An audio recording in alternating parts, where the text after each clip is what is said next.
Oh, yes.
Oh, yes.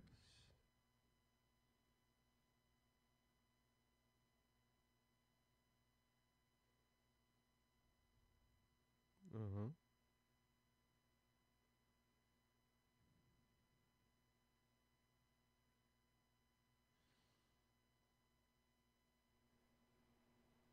We're gonna do it live, boys and girls.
Oh yeah. Let's do it. Let's do it. We got some destiny on the day. One of the biggest mistakes that people make are people don't understand what it means to be rational or what it means to be irrational. If Melina was a gold digger, she would have done this, this, and this. Do you think Melina could do something that, even though it's not motivated by money, it has the outcome of you losing your money? For me right now, do people actually have a principled attachment to freedom of speech? Or are you being suppressed and you want to have freedom of speech because you don't get it right now? Welcome to the broadcast, you ladies, like gents, the 70s, 80s, 90s, and 2000s. You non-binary look at, like, all the rock pals. stars and the edgy comedians. Conservatives used to be hardcore, like censoring whatever the they could, okay? And the left was all about fighting for freedom of speech. But now that liberals, or I should say progressives, all have kind of their thumbs on the levers of like corporate power and dictating speech on social media platforms, now freedom of speech means called a leftist. Now we have the paradox of tolerance. I can't let this guy speak. It's too dangerous. Leftists are essentially making the arguments that conservatives used to, and now conservatives are the ones that are like, oh no, hold on, we need all the freedom. We should have unlimited freedom of speech. We would platform whatever we want, except in places where they do have power, like Florida, where they want to ban books and do other I don't think that people are oftentimes, I'll give you some insight into my, I don't know how to call this workflow or whatever, but anytime a dramatic event happens, so obviously everything for the past month, because people are asking like, why do you text so much, Paula? Anytime a dramatic event happens, what'll happen is I start getting a flood of messages from a ton of different people. It might be friends, it might be distant friends, it might be like people that I haven't talked to in a while, it might be industry people, it might be other peripheral content creators, and then it might be like a smattering of like random professional contacts, okay? So I'll get all of these messages, and it's usually, it'll be a lot. It'll be 50 to maybe 100 of these in a particular day. So I'd like to respond to all of them, although maybe on Discord, maybe I need to start aggressively removing people, which feels really bad. But I usually respond to them, so what happens is I will respond to them, and then after I respond to them, I'll get responses from about 80% of them, and then that keeps going and going and going. So that's why the, that's why like over the past month I've been talking to so many people, because there's so many people messaging me shit, and I have to like respond to that, blah, blah, blah, and that'll go through like emails and Discord. That's like where all the shit is. Yeah, sorry, Jesus. But after all of this is settled and done, which it should be right now, I guess, probably within like a few days, because I can't imagine there's anything else that can come from this, then yeah, we'll be back on our normal grind, okay? I'd asked you, if you find out that your wife is not who you thought she was, why wouldn't you expect her to go after your money? Have your views changed since the soy stream? No, I don't think so. I think I understand all of the situation really well. But people always read into things however they want to read into things. Like, if you have, there are certain ideologies that are, if I was talking honestly or candidly, I would say there are certain ideologies that are delusional, but I would say there are a lot of ideologies that are very popular that are, instead of delusional, I'll say their form of analysis is resistant to any sort of contradictory fact. So what you do is you look at a situation, and most situations are sufficiently complicated that you can pick and choose the facts, and then you will always make it fit your narrative. I can't help you with that. If that's what you think, or that's what you want to think about things, that's fine. Yeah. Do you really think talking about your relationship to any friends is a bad idea? No, I think that it's okay to like vent to a friend or two about your relationship, but I think you should choose like very strategically. Like something that I would say, this isn't even advice. I think this is like a requirement if you want to have healthy relationships. It's good to have like one or two really close friends that you like designated to kind of vent to or talk to about your relationship, who maybe keep tabs on everything. But one thing people don't realize, I stress this so much, and it's so true when it comes out of like racism and, you know, any sort of like xenophobia. If somebody comes up to you and they tell you something like, I hate Indians, they're just the most obnoxious people in the world, what that person is actually saying is, I probably had one or two bad experiences, probably one, with an Indian person. That's what they're actually saying, okay? When somebody says like, I went to Germany and Germany is horrible, what they're actually saying is they spent 4 days in Cologne and they went to a restaurant and somebody was rude to them once. That's what people like generalize like crazy. It just always works like that. People generalize everything. That's what we do as humans, right? Pattern recognition, then extrapolation of said pattern. Most of the time it's okay, but like in certain situations it's not okay. So when you talk to people and you vent about like a friend or relationship partner, they only have to hear one or two things, and then they're like, oh shit, well hold on. This person seems really horrible, because then they're gonna get that feeling, yeah.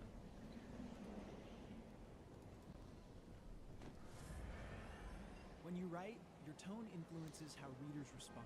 With Grammarly, just highlight your text and type.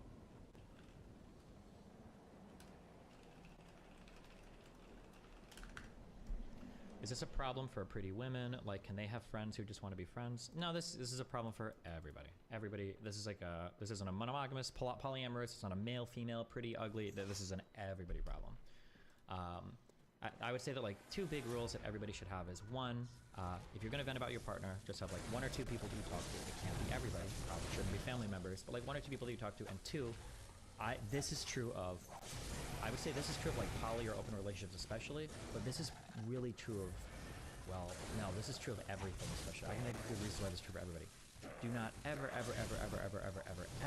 vent about your partner to a member of the opposite sex. You're doing so many self-destructive, mutually destructive, and destructive to the other person things by engaging in that sort of behavior. It's self-destructive because you're setting yourself up in your relationship for failure by leading people on. It's destructive to the other person because they think that you're trying to like build them up in their mind, and you're trying to like send them a message like, wait, I can be better than your partner. And it's mutually destructive because you're probably going to destroy whatever friendship you have if you're like loading a person's mind up with that. Yeah, just very careful with that. Yo, Destiny, how are you doing? Also, homie, the new FTC Survivor title is wild. Eminem and the white rapper problem. That's so goofy. Oh boy, I can't imagine. Oh, I don't subscribe to red pilling. I just remember you said you had a sort of revelation on the type of person Mel was the whole time, and that she asked for money from you when she had said originally she didn't prioritize money. Mel does not prioritize money. Mel is not a gold digger. Again, I know that everybody's going to run with that. Everyone's saying that, but she's not. Mel, I said this originally, Mel just wants enough money to like have an apartment and go travel and like live, or probably not travel anymore because Tim doesn't like to, and just like live her life and do goofy shit. Like that's more or less all Mel wants. The reason why she's asking for money now is because she just realized that she's probably going to lose her super cheap apartment in Sweden, and now she's feeling like a huge crunch. I guess I don't really want to. I don't need people to defend my relationship takes or my status or anything like that. But like the easy question is obviously when people. The easiest question obviously is people go like, oh, well, doesn't this prove she's a gold digger? If Mel was a gold digger, she never would have given me the money back with her therapy, obviously. She would have made excuses or to hold on to it. She would have said, I can't do it, or maybe we should talk therapy first, blah, blah. But like, Mel literally gave me, we transferred, it was about 120,000 USD cash from our bank accounts literally hours before we did our big therapy session. If Mel was a gold digger, she wouldn't have done that. She would have held on to that money. Like, there's no way. You're attaching way too much rational thought to an irrational situation. One of the biggest mistakes that people make are people don't understand what it means to be rational or what it means to be irrational. Because sometimes people will look at people making bad decisions and they'll go, oh, that person is being irrational. And in your mind, you very quickly conflate irrational with a random. These two things are totally different. Somebody can have a couple of false premises in their mind and then make decisions accordingly, and you can say, well, they're kind of acting irrationally. You're acting, contrary to your best interest. That doesn't mean the actions are random. That's a mistake. Just because people are acting dumbly doesn't mean that it is beyond analysis or comprehension, right? You can, analyze or understand most things, unless they're literally flipping coins, like the Joker.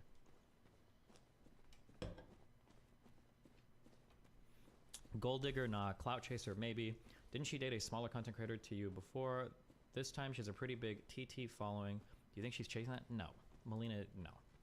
Again, if Melina was clout chasing, there's like a billion things that she could have done better. There's like a billion things that she could do differently. Destiny, by your logic, I have a girl best friend I should never vent to about my relationship. That seems retarded. If you're asking me about that, then yes, you probably shouldn't, because you probably are retarded. If you are super secure in that friendship, you've been friends for a long time, you guys have both dated other people, you've never hooked up, never kissed, never dated, or whatever, then you would know that like, oh, okay, well, this is probably safe to vent to. Like, obviously, what Destiny's saying wouldn't apply here. But if you don't know that, and you're like typing furious in my chat, you're probably too retarded to sort that out. You probably shouldn't do it. Is it possible to escape the friend zone? Probably not. Good luck. Are you saying that people should only go to a therapist for outside relationship advice? What you're saying is a valid issue, but the issue isn't that going outside the relationship is bad, is that some people use it in bad times. I literally just said, why are you asking me this? I didn't say that. I never said you can only go to a therapist. I just said find 1 or 2 friends to talk to about it. That's it. That's it. What? How, do you not? You're not. Listen to what I'm saying. I feel like this relationship give you more self-worth, confidence. Maybe my confidence is already pretty high. It has helped me figure other things out though. How do you parse conclusions you arrive at while you are fresh after a breakup from those based in reality? I don't know. I always try to solicit feedback from other people and challenge my opinions on things. But the, I think like organizing your mind is like a mindset. It's not like a one-time action. And I think I do this pretty well, like because of all my politics background. Hopefully. I'm gonna date older women now? Maybe. I feel like 25 and up is like should be my limit. But who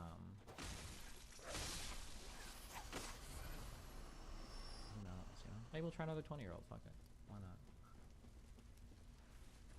Rather than like being more hands-off in the relationship, I think I need to be more of like the grooming type. So you grab a 20-year-old and then you mold them to the right place. What do they say? Trainable? There's a word that they use for like the 20-year-old girls, I forget. Tiny comes off kind of copy about the accusation of Mel being a gold digger. The idea that someone doesn't live up to a stereotype because they do or don't do certain things that type of person would typically do is pretty illogical.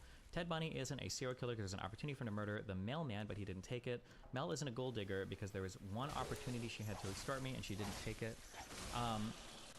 Okay, here's something that, okay, I've figured this out, okay?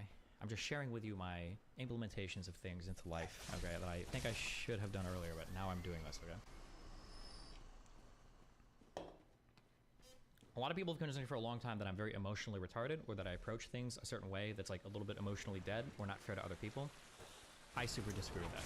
I think that most of my world is like pretty fact-based, including things that emotionally affect me. It's not like I don't have emotions, they do, and they impact me. But I think it's fair that when you're having disagreements with people that we can talk about like statements of fact. If we're having a disagreement on something, I think it is completely valid. When I say valid, I don't mean we can have two different perspectives on things. I'm saying that my perspective is correct and yours is wrong. I think it is totally valid that before we get into a discussion over how we feel about things or a back and forth over argument something, we should be able to lay out and agree on a certain level of facts. And if we can't agree, the conversation doesn't move forward. I think that's correct. I think if you have a different approach, I think it's wrong, and I think you need to work on that. Okay, for a long time, I've had people tell me that this is not a fair way to approach conversations. That's bullshit. I think that is a totally fair way to approach conversations.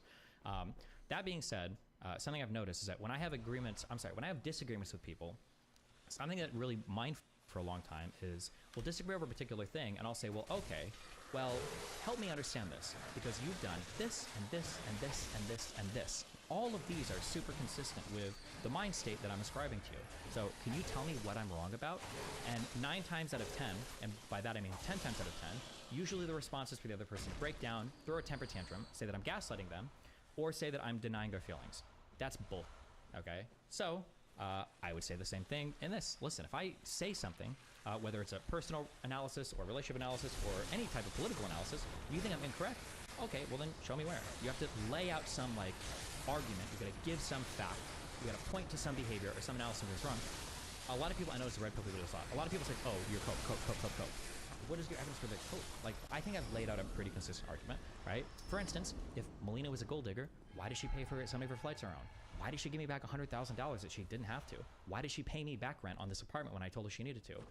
Why didn't she have me like send her money, give her things, buy her shit? Like there's a million things that like if Melina was a gold digger, she would have done this, this, and this, right? But she didn't do any of those. How do you account for that? You have to have some accounting for that. I don't because it's all consistent with my story, right? The reason why Mel asked me for money is probably because she just realized like, holy shit, I'm probably gonna lose my apartment here. Whatever new thing I get, the rent is gonna be way higher. And now I'm trying to support 2 people because my new boyfriend doesn't work. That's a stressful, that's a my situation. And if she can go back and be like, okay, well, hold on. I just paid $5,000 to fly to New York and to ship all my shit back to Sweden. I think you should pay me money because my shit got in Sweden now.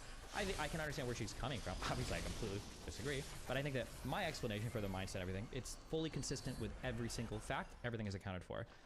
Your statement is just like, oh, well, I think it's cope. Like, okay, well, give me an argument for it. This is retarded. But anyway. What other newts does Darius have access to? I don't know, and I don't care. Are you the puppet master behind Darius's strings? I do not control or manipulate people ever. That's not my thing. If I'm talking to people, I'm open and honest about it. Again, this is usually why when people this is why when people try to come at me and end my career and all these like stupid things, why it usually doesn't work is 'cause I'm pretty open with like most of what I'm doing generally. Like there's not much hidden shit. I wasn't pulling the strings behind Ethan for Hassan. I'm not pulling the strings behind Darius. I barely even talk to Darius anymore. He sent me one message yesterday, and I think it wasn't even about Melina. That was it. And then we haven't talked in a long time since I stopped hanging out with him. Basically, yeah. You know what I'm saying? Destiny reacts to Aiden never John's laughed harder than when I made the suicide Muslim bombing joke. That was like a couple months ago. Has he changed? Like he can't make that joke Bro, anymore? you've changed. I think a suicide bomber. If it was, I'm sorry. I take it back. My bad. What the fuck? I hope it was This a is nice phony. test at least, okay? Jeez. I'm just Where saying. we at? Train, where are we at? What's the, what's the next topic? XQC's joining in like 2 minutes. I want to know what the Bro, I hate when Aiden high roads. Like his community and him love to tell people to themselves. But if Aiden's buddy dies and Destiny goes, so you know your buddy kicks the bucket hard, you know, makes a joke, then Aiden and his community go, bro, L man, that's not cool. Bro. It's like, bro, you did that all year. Come on. Yeah. I can see why your relationships don't work out. Oh yeah, like your relationship with God, or your relationship with the gym, yeah. Do you think Melina could do something that, even though it's not motivated by money, it has the outcome of you losing your money? For me, right now, no. It's just not, well, I mean, unless you like came to my apartment and robbed me, I guess. Okay, dude. You're 40 years old with a 40 child. I pray for your child, but you're a horrible father. That's great. Hey, listen, at least I'm self. That's a good one. I forgot Destiny's such a bad dad that I forgot he's a dad.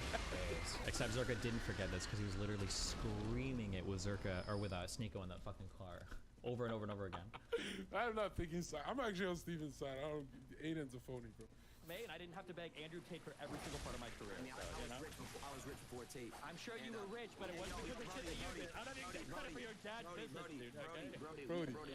We go anywhere. As soon as they switch to black vernacular, you know that they're getting hurt, right? Why do people talk black when they're like trying to look tough? To be honest, the suicide bomber joke wasn't that funny. I wish it wasn't. You know what was pretty funny though? I don't know where I got this one, but like, what was the was it a question about spirituality? Somebody asked something, and I was like, the worst thing would be to be reincarnated as a Aiden Ross fan. That was a good one. What do you guys think happens when you die? What happens? I heard that if you f up really bad in life, you get reincarnated as an Aiden Ross fan. Is that true? Oh my god. God damn. What were you referring to about Aiden's dad? Honest to God, nothing. I don't know anything about Aiden Ross. Which is why if he would have been chill and just like countered my shit, I would have looked like a fucking idiot. Because I was even doing, again, I said this, I was already saying like some insults that I knew like weren't even true. Like he was like really popular before Andrew Tate. I don't know why he didn't just say that. But he got so fucking triggered so fast. Yeah, he got so triggered so fast. He just like lost his mind. We can go anywhere in public. Nobody knows who you are. Everyone knows who I am. So that's all I'm gonna say on that. Yes. Nobody Nobody knows who I am. Everybody knows who's that one guy that involved with Jay from Andrew Tate's stream. That's literally the only thing anyone knows about him. That's the only thing that You're a 40-year-old. You're a 40-year-old. Aiden, He's saying the no-no He did say that. word. He said he was rich before Tate. Yeah, but then I said it's because of his dad's money, which it isn't even that, well, which is probably half true. But he should, yeah, he should just been shot. America, England, Canada. Yeah, but he was in an extreme rut until Tate hijacked him. That is true, and I am aware of that, but I don't know how well I could fight on those grounds if you wanted to get into the history. My understanding is Aiden Ross did get really popular, but then his numbers were starting to slide because other streamers were getting big, and he wasn't really innovating much, and he like inserted into that Tate plug, and he got huge. He got a lot of popularity, and that drove a lot of his stream growth. That's why I like him like working out and like being whatever religious bullshit, like, and him like flying to Romania to try to see the Tates, like all of that became so important because that was like the new lifeblood for his stream because he was starting to slide basically. Yeah, that was my understanding of it at least. I don't know 100% how it's true. This is just like secondhand shit that I heard from other people. How would you counter this viral clip? A lot of things will be hard for you to comprehend. That's why you're in sex work, because you can't offer value in the marketplace. This. What the fuck? Okay, I'm gonna be hypercritical of every statement this guy makes because he's an idiot and because you should be better to, yeah, like just, yeah. A lot of things will be hard for you to comprehend. That's why you're in sex work, because you can't offer value in the marketplace. Okay, there's like 3 different non sequiturs here, or 2 different ones, I think, okay? So number 1 is, a lot of things will be hard for you to comprehend. That's why you're in sex work. None of this links. So a lot of things, first of all, that's vague, are hard for a lot of people to comprehend, depending on your job, right? But you'd never make this to like, a lot of things can be hard for you to comprehend because you're blue collar. A lot of things can be hard for you to comprehend because you're a janitor. A lot of things, like, people generally don't make the statements. For sex workers, it's fun. What you're really saying is, women who are sluts. That's really what you're saying. Just say that. But people like this scam artist will try to find ways to say it more, I guess, more eloquently, or more euphemistically, so that it sounds more. For esports pros, every edge matters. That's why the Huntsman V3 enlightened. It sounds more. I don't know, like you're saying something more meaningful. You're in sex work because you can't offer value in the marketplace. When you say can't offer value in the marketplace, well, in which marketplace? Because in the sex work marketplace, clearly she offers value if she's making a lot of money on it. So that doesn't make any sense, right? A lot of people don't offer value across the entire marketplace. You only offer value in the place that you specialize in. We have a specialized economy. That's how labor works. Just like this Marquette guy or whatever only offers value in, I guess, scam artistry. That's all he does. That's why every startup that he was with failed. That's why the only awards that he ever posts are vague ones that he receives on behalf of companies that have never produced an actual or real product. That's why every past Twitter account associated with every business or idea that he's ever worked on has 4,000 followers and died 4 years ago. And that's why he lies about the background of his education, right? Is because he doesn't offer value except for YouTube and scamming stuff, which is fair. You've got YouTube videos and you do okayly there. I don't know how much of it is botted, and even with the bots accounted for, it's not that impressive. But sure, like yeah, but that's is standard. that a tragedy? You don't offer value because you know that's why you do this job. But if you do that job and you're being compensated for it, by definition, there is a marketplace that does value you. So every part of this statement is stupid, right? Okay, moving on from this. Comprehend. That's why you're in sex work because That's you called can't an offer value in the adjective verb. marketplace.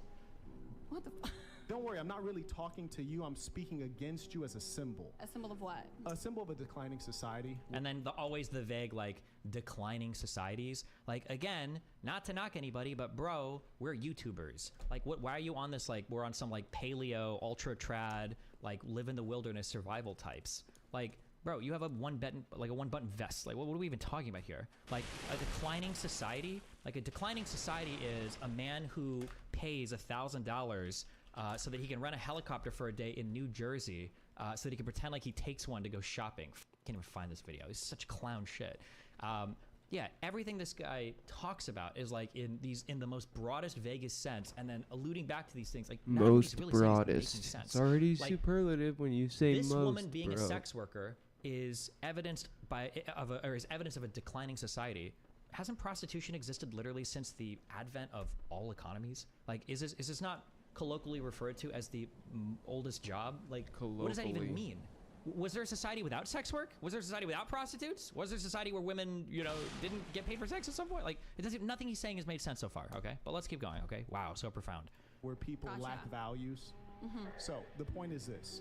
If you had IQ and skills to offer to the marketplace, you can earn a good income.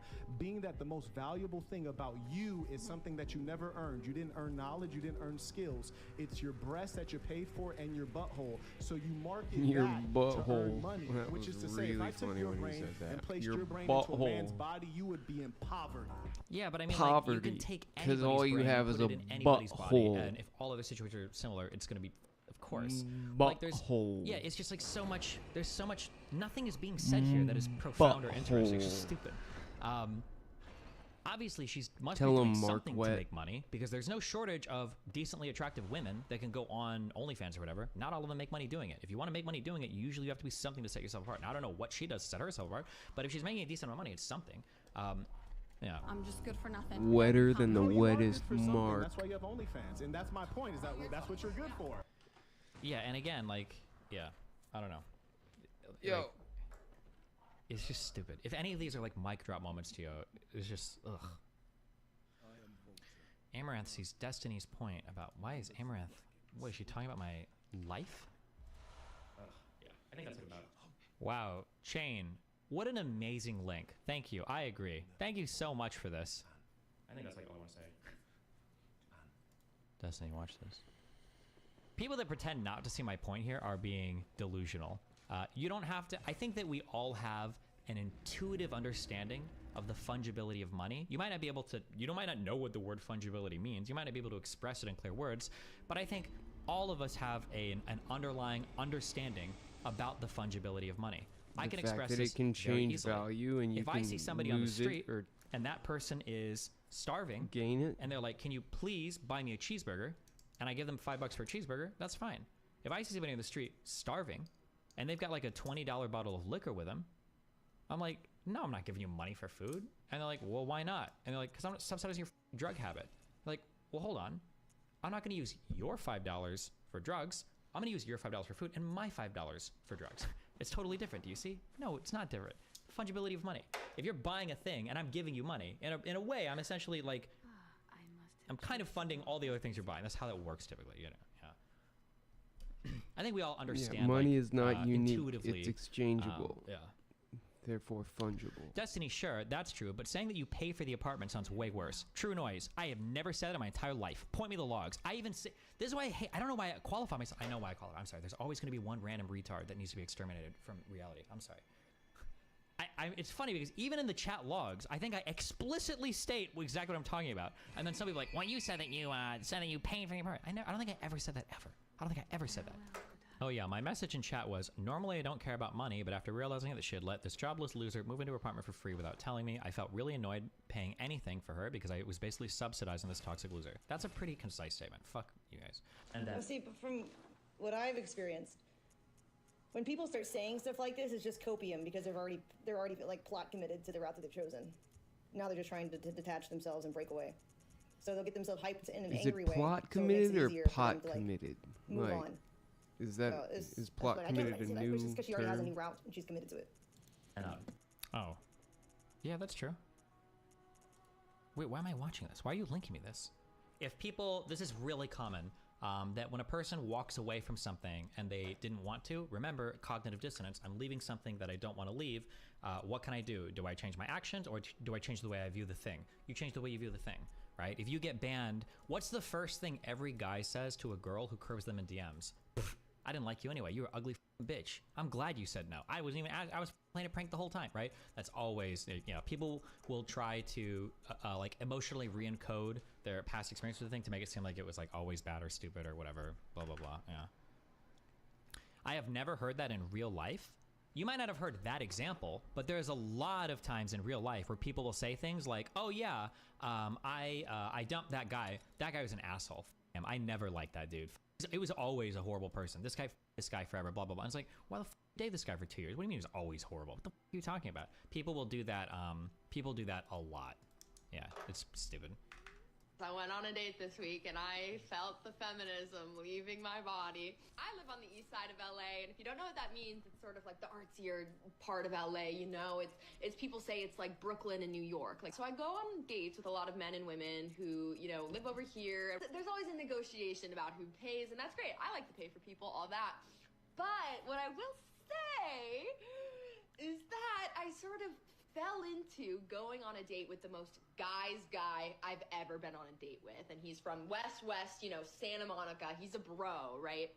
A guy's guy is usually not my type. Like, I cannot remember the last time that I went on a date with like a straight bro, you know what I'm saying? But it befell me. It befell me in an organic fashion. So I'm on this date with this guy, and the thing about a guy's guy is he's putting his card down. Is it just me or is everything? And I really it sort really of annoying. Activated something feral in me, I'm not gonna lie. We went to like another bar and he was gonna go to the bathroom, so I was getting prepared to pay for our drinks because he's been paying all night. Of course I'm gonna pay for the next round, but as he's going to leave for the bathroom, he turns to me and he hands me his credit card and he goes, here's my card, get us whatever. It might be time for me to get away from all these, you know, liberal snowflakes on the east. Oh my god, he like fucking paid. Curious if this is, like, whoa, guys. I actually could totally believe that this video is real. No, that's bait. But this is also like, it's the perfect bait video. There are like so many different 100% bait. There are so many different like perfect bait moments in here that it's impossible to tell. Like, yeah. I will say this, okay, that if you are a super progressive woman and you spent a ton of time only talking to, I don't want to sound mean, but like super soy, effeminate, ultra progressive guys, that if you go on a date with somebody that is more masculine, or if you go on a date with somebody that is more, I'll just say more masculine, that can actually be a really good feeling where you're like, oh shit, this guy's got a backbone. I don't have to worry about like pronouns or whatever. He just used retarded as a joke. He seems like to be like more confident and assertive and blah, blah, blah, and not like asking me if it would be offensive, blah, blah, blah. Like that actually can be a really good feeling. I've heard this from a lot of progressive women. Okay. I hear this shit all the time. Okay. That is super true. So that's why even if this is exaggerating, I do kind of believe it. Okay. The thing is that people will cite this as like example for why progressive guys suck because they're too effeminate and blah, blah, blah, blah, blah. And it's actually kind of true.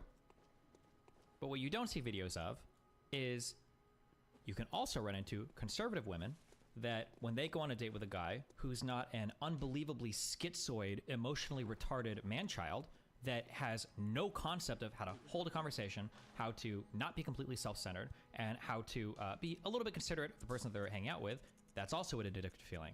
Because like, oh shit, like I can go on a date with a dude who doesn't make the entire conversation about himself and is actually like somewhat attentive to the things that I'm saying, right?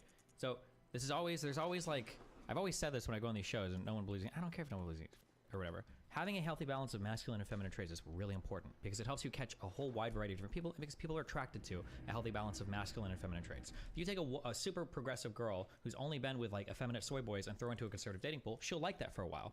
But on the flip side, if you take a conservative woman who's only dated like the ultra bravo, you know, schizoid conservative types and throw her into a pool of effeminate guys that are more emotionally tuned, she'll also like that. Yeah, it's like, yeah. So women want what they don't have. No, everybody just enjoy it. Like the grass is always greener for everybody. That's not just women, that's men too. That's funny though that you would assume that men don't also want things they don't have, but okay. Am I the only one that fully appreciates the positive impact he has on the world by publicly doing this extremely hard work to influence better conversations and positions about incredibly important topics, but finds the content regarding his personal life utterly destructive to this cause? His conversation with Cenk was incredible and has the ability to influence so many people, yet when you share this conversation with friends and family, they're immediately hit with him airing out the dirtiest laundry about his divorce. If he feels he needs to keep this drama farming aspect of his content up for views, can he at least put it on a separate channel? I keep waiting for him to grow the up, stop placating his young audience with juicy drama, and blossom into the positive force for humanity he is capable of being. Oh, hold on. Edit. Addressing common responses here. Destiny needs views. He's always been public about his personal life. While I acknowledge that interpersonal drama yields a lot of views and views are necessary for business, I'd argue that Destiny's exceeded the need for drama farming. As Destiny and his audience grow in age, interest in his personal life will wane, where interest in his ability/transparency as a researcher and debater will grow exponentially over time. What are the most popular shows right now? Isn't it like the Kim Kardashian shit? But 2, everyone loves drama.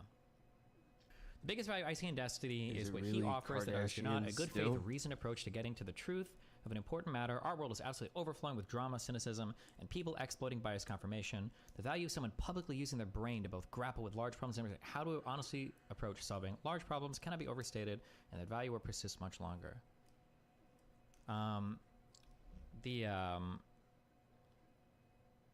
One of my strengths is that I've always been like, we've had a variety of interests. I started out as a professional gamer. We do politics. I've also mom, okay? I do all sorts of things in life.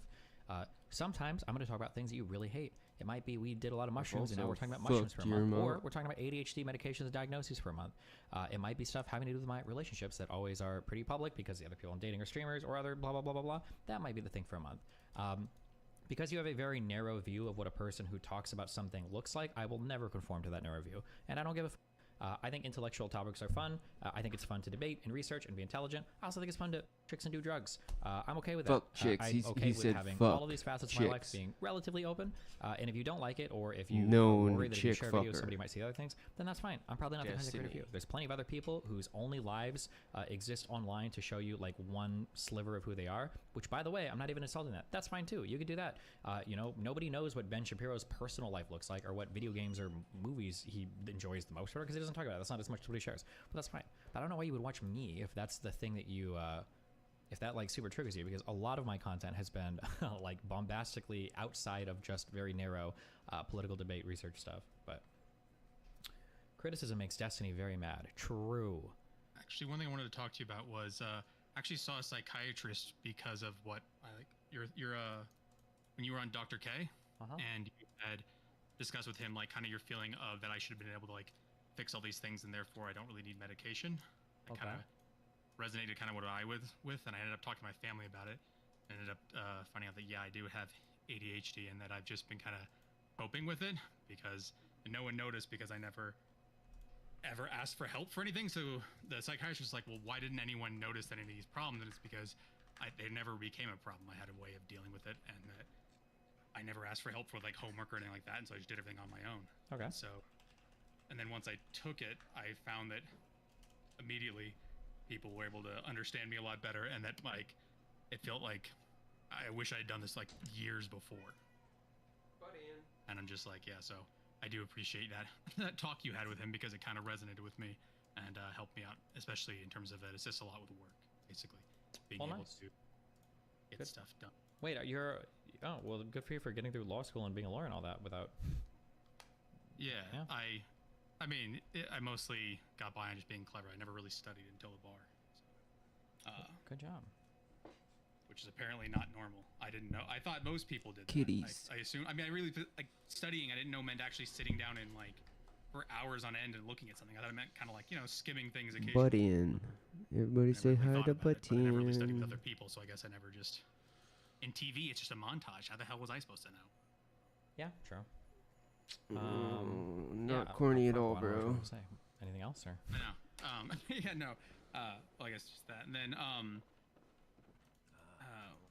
there was other things that were going on in terms of Fuck, I forgot to put like your the conversations on Israel goddamn Palestine, because it seems like your ring. original views, like before you even started doing your reading, it seemed like you kind of were on the right path to begin with. Do you feel like was there anything major that you feel like you changed on, like that, where you're like, I was totally wrong on something, and then I learned something through your research? You were kind of like, I was completely wrong from the get-go. I'm so glad I did this research, or? I mean, like, I'd done a decent bit of like Middle East research for the Iraq stuff and for the Syrian stuff. So I got like peripheral backgrounds on a lot of stuff there. So I think a lot of kind of the, I'll say the hunches that I had, because it's not like I did the deepest of dives, but I got some understanding of things. I think most of those hunches were generally correct.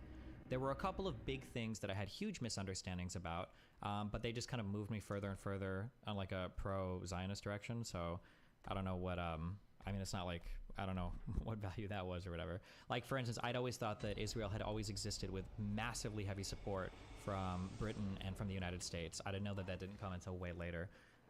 Stuff like that. So, but most of those things just moved me further in that direction rather than reverse course anything. I don't know if there's something that I read that was like, oh, I mean, there were a couple things, because I feel like I remember saying, I used to say this all the time. Well, one of them was that the Israel has only existed because of support from the U.S. and Britain. I'm sure there were a couple other things, but they just moved me further in that like pro-Zionist direction. I don't know if there was anything I learned that was like, oh shit, this is like really crazy that I didn't understand. Like, I'm not sure, unless somebody else can point something out that I remember now. Because it seems like there's a lot of those things that you point out to people where they're like, oh, well, Britain was supporting them. Actually, Britain was trying to stop them, and they were smuggling things against Britain to try and be able to do, like, so that they weren't getting as much help as I seem to have heard before as well. And then something else I wanted to ask you about is, especially like in a lot of your conversations, I guess I read this on a subreddit, that someone was talking about people's ability to grapple with like hypotheticals, and that like there's a point where if someone's like, I guess IQ is just the metric by lay proxy or something else, that says you're so stupid that like if someone said to you, like if someone had breakfast and lunch yesterday morning, you asked them what would it be like if you didn't, and they'd respond with, well, I did have breakfast yesterday, and you say that, okay, that person can't conceptualize like that. It's not even that they're being bad faith, that they're not conceptualizing those things. And it felt like, and I don't know if you felt like this, did you feel like when you ran into that, there's a person you were debating with an abortion, where you gave an example of like a test, and they're like, imagine a test that could like show the viability. And like, well, what test? I'm like, I don't know, just a button. And they're like, well, there's no button that can do, like they started grappling, trying to struggle with the concept of a test because they were getting stuck. How do you deal with those situations where it feels like you can't even tell if they don't want to answer the hypothetical, or if they're really just at a level where they can't conceptualize? They just don't want to answer. I think that the 4chan post about like people having too low of an IQ to conceptualize hypotheticals, I think it's like a funny post, and I think it's like interesting to read and think about, but I don't think that that's actually what's happening. When people don't want to consider hypotheticals, I think there's a couple things going on. Either one, the hypothetical betrays so much of what they think is important or fundamental or vital for their understanding of something, they don't want to engage with it. Two, they're in debate mode, and if they engage with a hypothetical, they're trying to think one or two steps ahead, and they won't engage with it because they think it's going to lead them down like a bad argumentative pathway.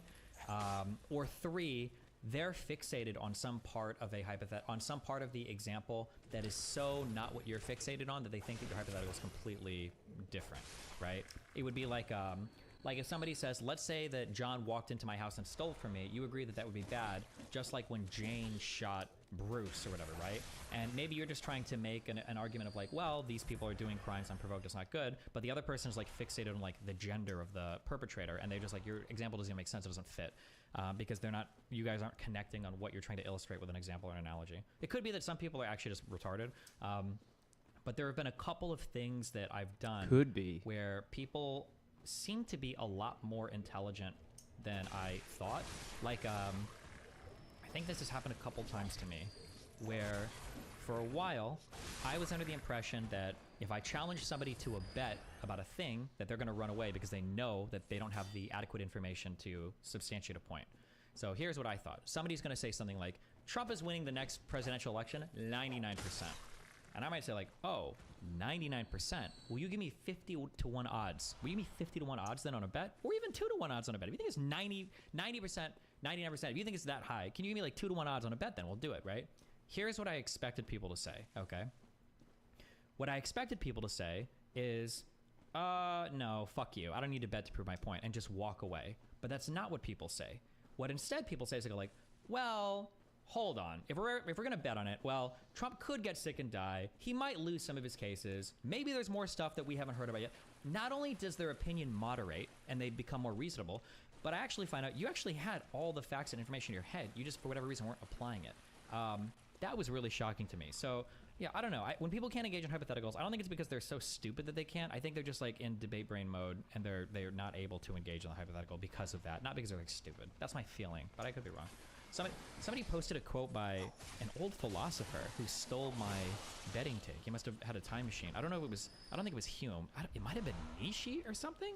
There was like a picture of his quote about betting and it matched in exactly with what I've been talking about recently, but I don't know if somebody has this. Yeah.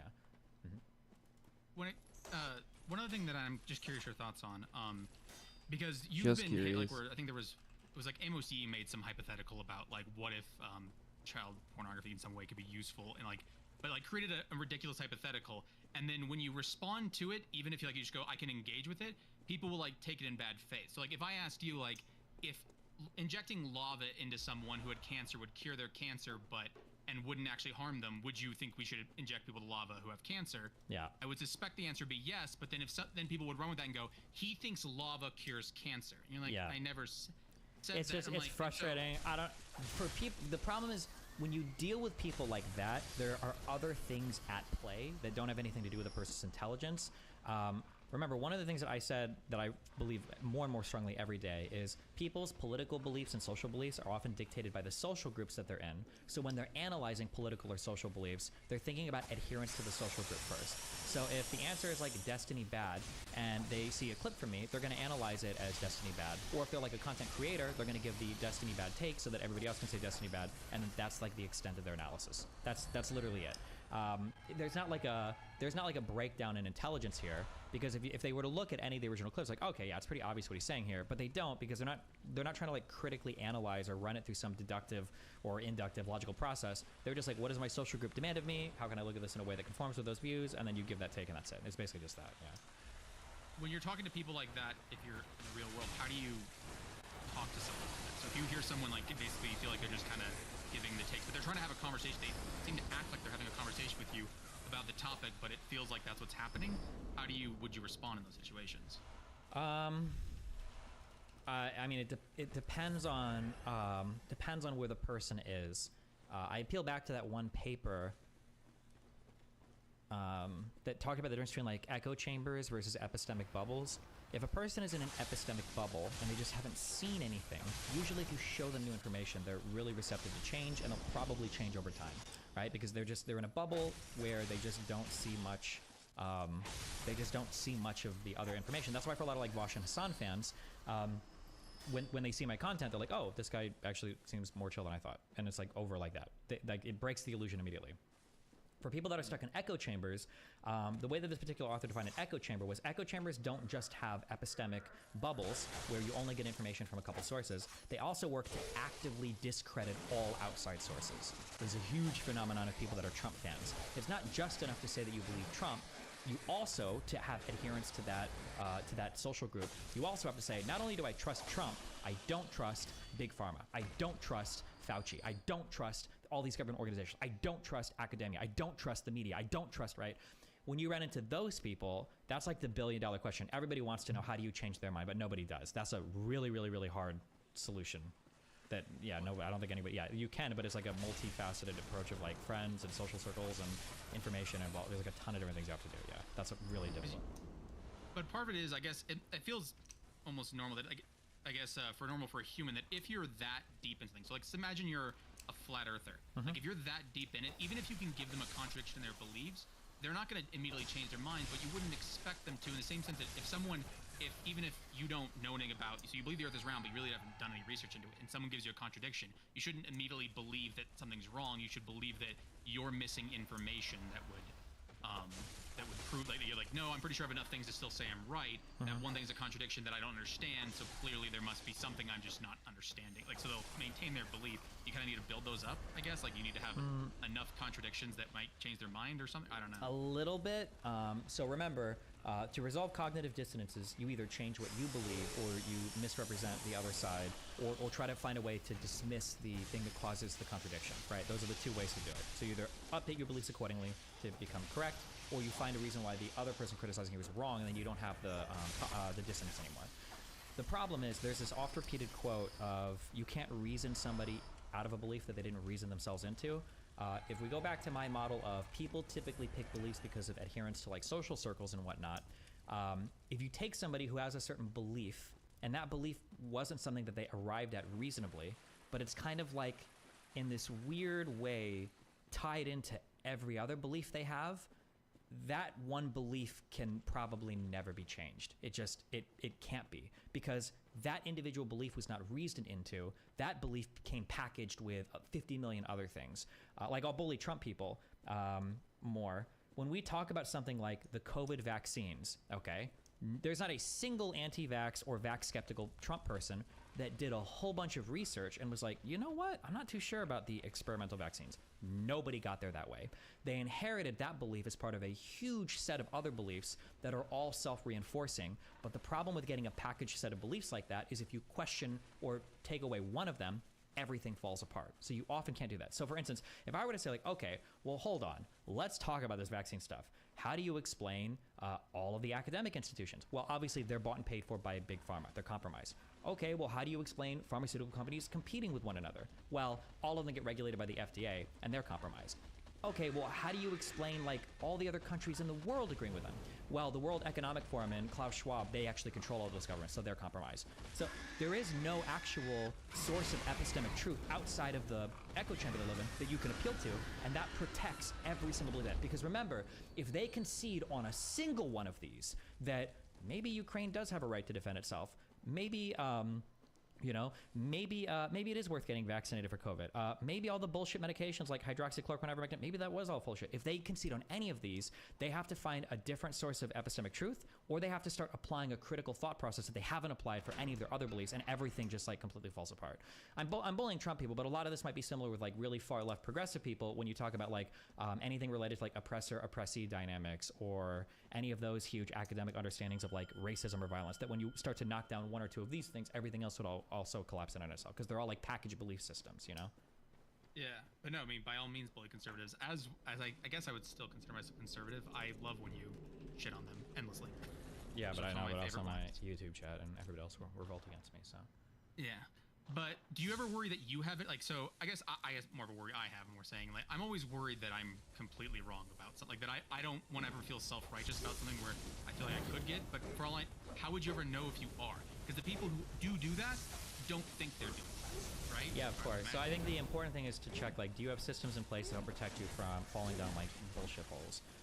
The few questions that I say is like, one, do I feel like I can argue both sides of anything convincingly? And I think not only can I do that, I think I can do it better than most of the people that I debate with. On almost every topic that I debate, I can usually represent both sides of this better than the dipshit I'm debating. That's one thing to check for. Another thing is always asking, like, what would it take you to convince you that a particular belief is wrong? If it's really hard to answer that for certain beliefs, then maybe you are getting lost. And then I think another thing that just helps me by virtue of my job is I argue and debate with a lot of people. So there's always a lot of eyes on the things that I believe. And as long as I'm like open to what other communities are saying or feedback, I can start to evaluate that feedback critically and see if I think that I'm missing something or whatever. So, yeah. You had mentioned before that you had like something that kind of knocked you out of when you were conservative when you were younger, that when 9/11 happened, the people started becoming like trying to stop mosques in New York, that you thought that was supposed to be a principle, and suddenly you realized it was never one of theirs to begin with. Yeah, that started to send me down a road of like, what's going on here? I don't understand this. Yeah. There's something that's happening, I guess I've been seeing it recently, is that the entire thing, like, so Roe v. Wade, of saying like that they want states' rights.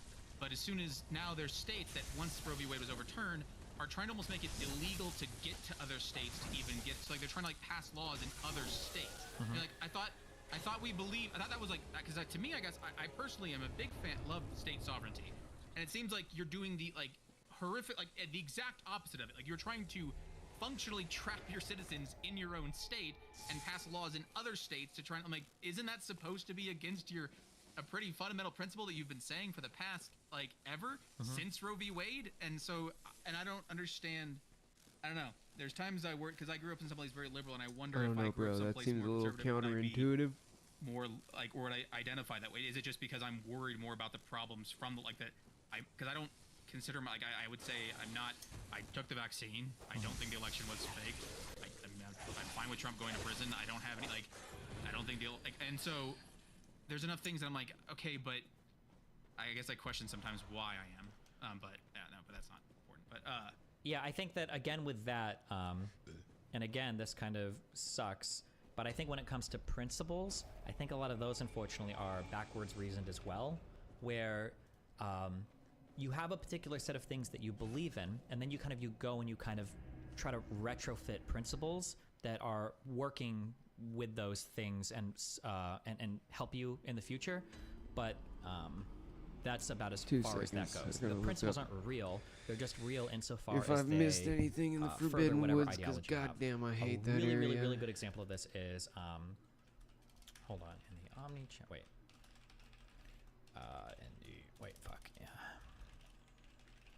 okay.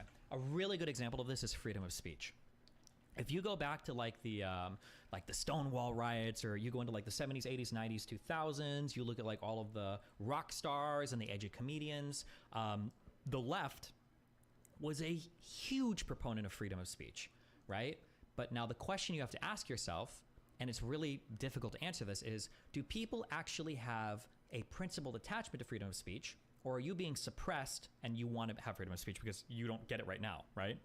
Because conservatives back then hated all the AIDS, all the gay singers, and all the metrosexual stuff, and the feminization men, and they wanted to, like the only places trans people could be are Jerry Springer, and they don't want gay people influencing, blah, blah, blah. Conservatives used to be hardcore, like censoring whatever the they could, okay? Banning, none of this LGBT shit. Poison our kids, blah, blah. They hated all that shit. Conservatives were all about oppressing that, and the left was all about fighting for freedom of speech. Freedom of speech is so important, liberal democracy, blah, blah, blah. But now that liberals, or I should say progressives, all have kind of their thumbs on the levers of like corporate power and dictating speech on social media platforms and widespread representation in Hollywood, now freedom of speech means all to leftists. It's not, what matters now isn't freedom of speech. What matters now is, do we platform harmful ideas? Now we have the paradox of tolerance. I can't let this guy speak. It's too dangerous. It might destroy the country. Leftists are essentially making the arguments that conservatives used to, and now conservatives are the ones that are like, oh no, hold on, we need all the freedom. We should have unlimited freedom of speech. We would platform whatever we want, except in places where they do have power, like Florida, where they want to ban books and do other shit. But yeah. We can go through like a million different examples of this where I don't think that people are oftentimes that principled. I think that it's usually just they'll pick the principles that align with that most benefit them at a particular point in time, and those are the ones that they try to proliferate amongst the masses. But once they don't benefit them, they toss them aside and then pick a new one. That's what it feels like. Yeah. Because I feel like the purpose of the principle is to almost be to your own detriment. The only reason freedom of speech or freedom of protest exists is to protest and say things that you don't want them to say. That if all it meant to be free speech was to believe that you should be able to say the things you agree with, then there hasn't been a person in the history of the entire planet that's been anti-free speech, because everyone agrees with things they agree with. But yeah, the point is protesting things that you don't like. And that's also why you go, it feels like the methods by which you protest, you have to be ready for people who do believe the opposite of you to protest or say things the exact opposite and give them the same opportunities to do so. But it feels like, I guess, I don't know who does have that as a principle then, because I thought, I guess there's times where you believe people have as a principle, and then suddenly you realize they don't. Like, that's also why it was so impressive that the whole, like, the Nazis and the fact that the ACLU defended someone horrible, that's what, it's a principle because it costs you something. It requires you to defend something you don't want to do. Mm-hmm. Yeah, I mean, I agree. That's why the test is always like, this is why I say this over and over again, like, nobody cares if you're applying something to somebody that you like. It's not even a principle. You don't need it. The easiest way on this is like forgiveness. People will oftentimes say they forgive people or they extend forgiveness to people, but it's always on some retarded shit that they don't even need to forgive them for because they don't even disagree. Like somebody will say some shit like this. Do you think I was in the right to forgive my black friend for beating up a white person? And the Reddit post will go something like, yesterday, my black friend was walking down the street when 10 violent white people in KKK outfits showed up and screamed the N-word at this guy the entire time. In the middle of the confrontation, 9 of the KKK people took out AK-47s and they were about to slaughter an entire school full of indigenous children. My black friend stood up proudly and said, in the names of MLK and Malcolm X and everybody in civil rights history, I'm going to punch you in the face and stop you from doing it. And then my friend punched him in the face. Do you think my black friend was wrong to punch him in the face, or should I forgive him for what? Like, this is when people talk about forgiveness. It's like they always talk about shit that they don't even care about. They, like, or it's like you're not even trying to forgive. You don't think anything wrong. 99% of the time, when people are talking about forgiveness, they're talking about extending people that they don't think did anything wrong. Because when you say, "Hey, what do you think should happen to child molesters?" and they'll go, "They should go to prison and get raped until they die." Oh, well, that's interesting. That would be an interesting thing to do. Do you forgive people? Do you think that there's rehabilitative justice? They only will say that when they're talking about crimes that they don't think are a big deal, or crimes they don't think were ever wrong in the first place. So yeah, I noticed that. So you should always, when you have a principle and you think you have a principle, apply it to something you really don't fucking like, and then see if you still have the principle. And then you can find out like how strongly do you have an attachment to this particular idea, you know? I feel like that's kind of pretty blackpilling to even think about that, because you realize so few people have principles. Sure. But all of them say they do. They'll all declare their principles, but then there's always an excuse for why they don't actually ever have to apply. Like, it's not gonna, it costs you anything. They have a principles until it costs them something, and then there's a reason why they don't need to pay it. Also, just going back, because there was something I've written down that I wanted to talk to you about, was because you'd mentioned like not using houses as investments. Like there is. So can you kind of give me some more details on what you mean by that? Because I mean, I would say that like if someone bought a house and it doubles in value in a few years and you sell it and move it somewhere else, you did.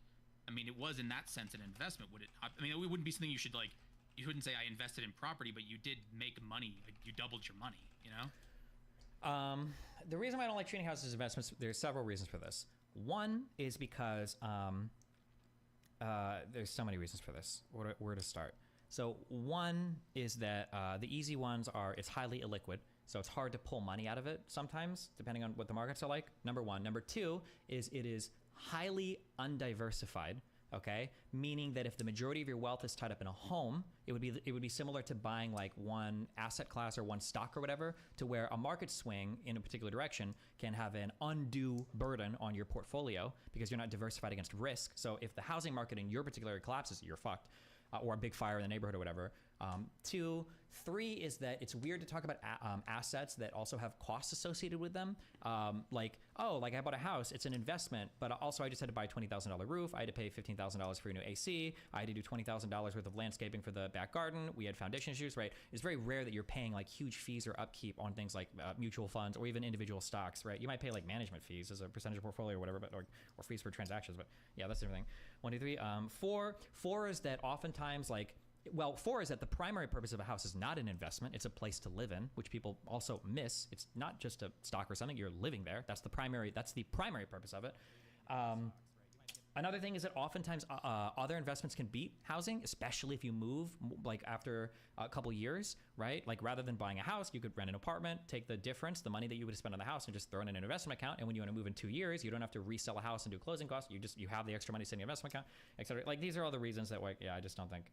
Yeah, it can work out and it can be okay. It's not like the worst thing in the world. I just think it's stupid when like people pretend that like it's an amazing investment and it should be like the primary investment vehicle of all Americans. I just think that's kind of silly, in my opinion. So yeah, I've heard you say that. There's one of the points you said. Why does the fact that you're also primarily living there? Why would that change the character of it to you? Because that's a place that you live. That like. Yeah, it's like that's the utility of an investment. When I buy stock in a company, I'm not, well, unless I'm really looking for voter rights, or I'm trying to get controlling shares. That's different than like I'm paying for a place that I live in. That's like the primary purpose. Like things that you buy could be investments on the side, but it's strange to treat it as a primary investment when the primary purpose of the house is to live there. Because you might treat an investment and you might treat a residence in 2 different ways. There might be things that you want to do to a residence that you would never do to an investment, and there might be things that you would do with an investment that you would never do with a primary residence. Let's say, for example, you've got a daughter who's dying of cancer and she really wants to fucking paint her whole room pink and like tear up the carpets and install like AstroTurf or some shit. I don't know, some weird shit like that. And your kid is dying of cancer, you want to do this. You might do things to your house that damages it insofar as an investment is concerned. concern, or things that reduce like the value, the asset value, but like it's your house because that's what you're primarily doing with it, right? And then you might also want to like exit certain markets, or if you've got an actively managed portfolio, like I'm not trying to say time the markets. There might be times you want to sell an investment for whatever reason, right? I bought MetaStock and I want to sell it, but for a house, you don't really want to do that. If you live there, I don't want to sell my fucking house and treat it like an easily liquidatable or liquidable investment. I want to stay here. It's my house, you know? That's right. Yeah, it's weird calling something an investment when it is primarily your residence, and you might treat those two things differently, I would say. Hold on, I'm sorry, wait, real quick. Somebody in YouTube said this. Destiny, this could be said of many investments. Can you, Alistair Blue, can you give me one example of a thing that you are treating primarily as an investment that's not? Give me one example of this, please. Hold on, I'll wait for this guy then. Sure.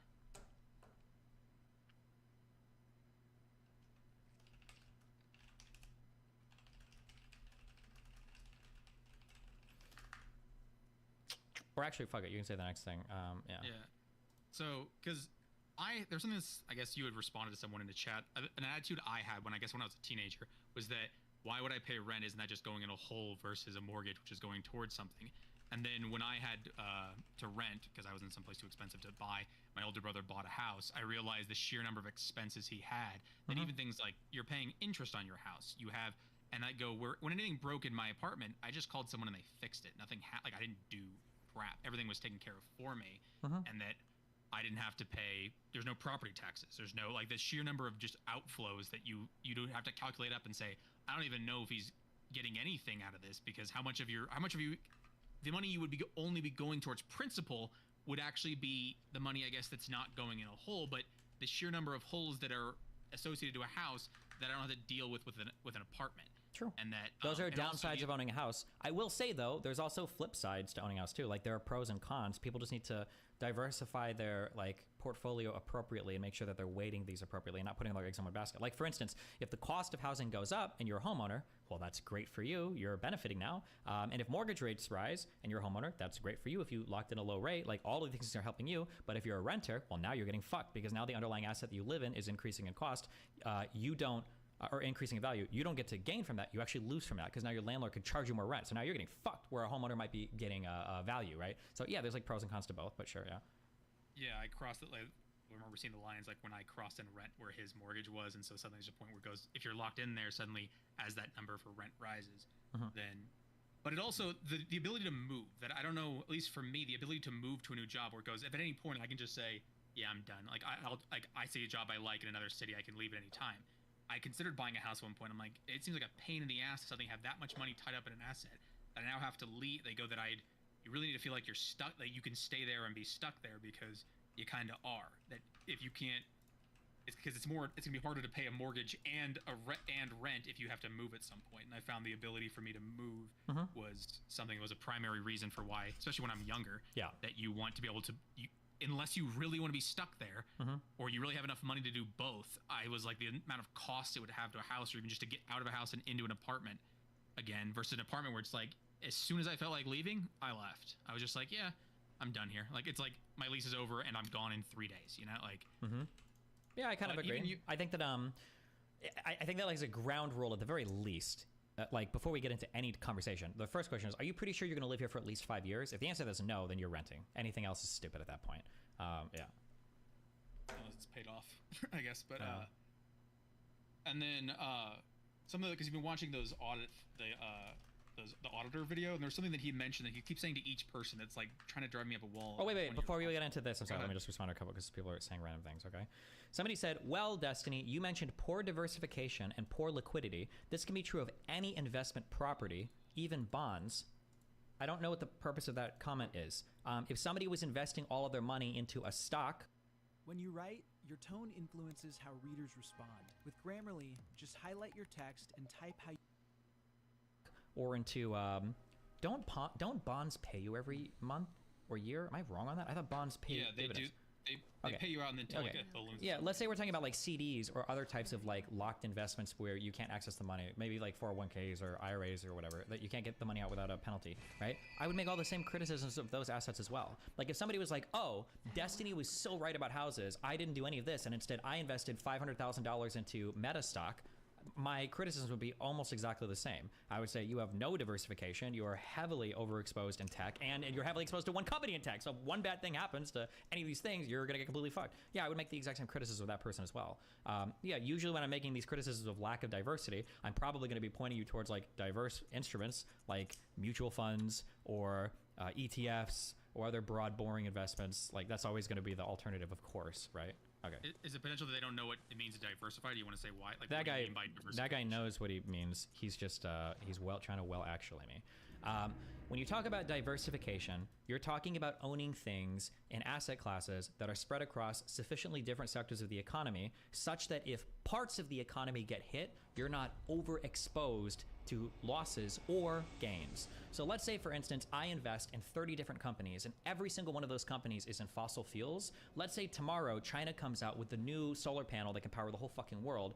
Well, congratulations, your entire portfolio is overexposed to those types of issues, to fossil fuel issues, and now you're worth nothing, right? As opposed to if you have a diversified portfolio, let's say that fossil fuels represent 5% of the economy, then fossil fuel companies should probably represent around 5% of your portfolio. This is like a very dumbed down version, and by dumbed down version, I mean the best understanding that I have. I'm sure there's like more qualifiers to there, but diversification usually just means that you're invested in a lot of asset classes that are spread out across the economy, such that if any particular thing falls or rises, it doesn't disproportionately give you a gain or a loss. Yeah. Yeah, because it can also help if there's assets that are opposites, where it's like if one is falling, the other one's rising. I can't think of any off the top of my head. Yeah, correct. Things can hit probably like green energy and fossil fuels might be like things that inversely correlate with one another, or shit like that, right? Or gas prices and something else, I'm sure. Because usually you would expect them. I mean, potentially they could both be rising, but if one were to crash incredibly, the other one would benefit incredibly as well. So you're kind of hedging against like critical failures. Sure. But because a lot of that, because I've been watching that show, watching people, and there's something he's been saying to all of them, like when they have like credit card debts they've been carrying and the interest, where he says like you're not a credit card person. I guess personally I feel like you have to become one. You can't not be a credit card person. The level of benefits you can derive from a credit card aren't, if you don't have the money, I don't know how you can afford to not use a credit card in terms of the benefits you gain. The ability to, the amount of cash back alone says like you can get like 5% off. If you can't afford stuff, how can you afford to just be paying 5% straight up off of everything? So I understand what you're saying. The way that I would say is a credit card person is there are certain ways to look at money, and people that are bad with debt tend to look at money. This is a feeling that I have. I get this a lot from my parents and other poor people. Is people that look at all available lines of credit as a cash balance in their bank. These are people that need to either dramatically change their spending habits or have somebody else manage their shit for them. So yeah, that's what I would say. You don't, like, I've never had to learn to use a credit card in my life. I've always known, even when I was poor, that debt is bad. Consumer debt is generally bad. And a lot of people just don't understand that. Like, oh, well, I got $5,000 available on credit card. That's $5,000 cash I can spend. As long as I'm making minimum monthly payments, that's fine. Because they don't understand interest, they don't understand time value associated with money, and they don't understand how the debt works. So yeah, that's what I would say. You can like become a credit card person or be a credit card person without even using them yet. You just have to have a good understanding of how the money all ties together with itself. Yeah. Because I've never met someone like that. I don't understand what that, so what you're saying to me, I guess, feels like complete. Just how can you perceive your credit line as cash in your pocket? You don't have that money. But you do have that money. You do have that money. You go to the store and you swipe a card and they give you things in exchange for that money. So it does feel like you have that money. That's the problem. But you still have to have cash at some point in the future to pay that money. So like you're not paying. That's a future. That's a future problem.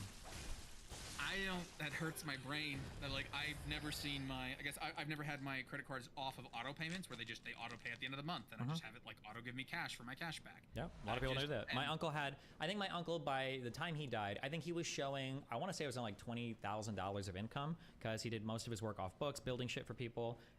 But his primary job was like a 7-Eleven gas station person.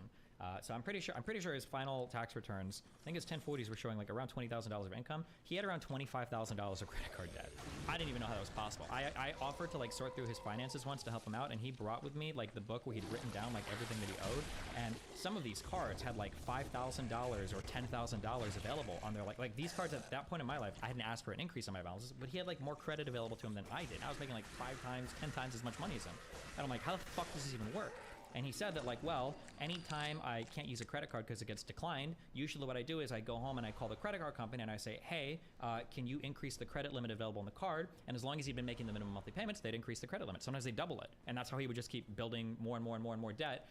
And yeah, so I don't know how, maybe my uncle was exceptionally stupid when it comes to managing debt. But I feel like a lot of poor people, yeah, when they look at like credit available to them it's the same as fucking cash, basically. Yeah. They don't perceive the idea that money's gonna, that you do have to pay that at some point. Like, yeah, it's insane. Yeah. Somebody in YouTube chat said, you're lying. People like this don't exist. And if they do, they don't get a credit card. I wish that was the case, my friend, but that doesn't seem to be the case. But yeah, my uncle died with like, yeah, $25 or whatever $1,000 of credit card debt. So technically it worked out for him, I guess. Yeah. That, yeah, well, no, I've started believing it as I've been watching that auditor guy more. The more people talk about where they have all these, they keep buying things, but you don't have any money. If you have if you had like $10,000 in your credit card, let's say you have another $10,000 to spend, like that you could spend, but you already know you need $10,000 just to make that go away, and when that interest hits, it's gonna hit you hard. Like that you what do you mean? It never hits. It's just always there in your monthly payments. A minimum, I guess.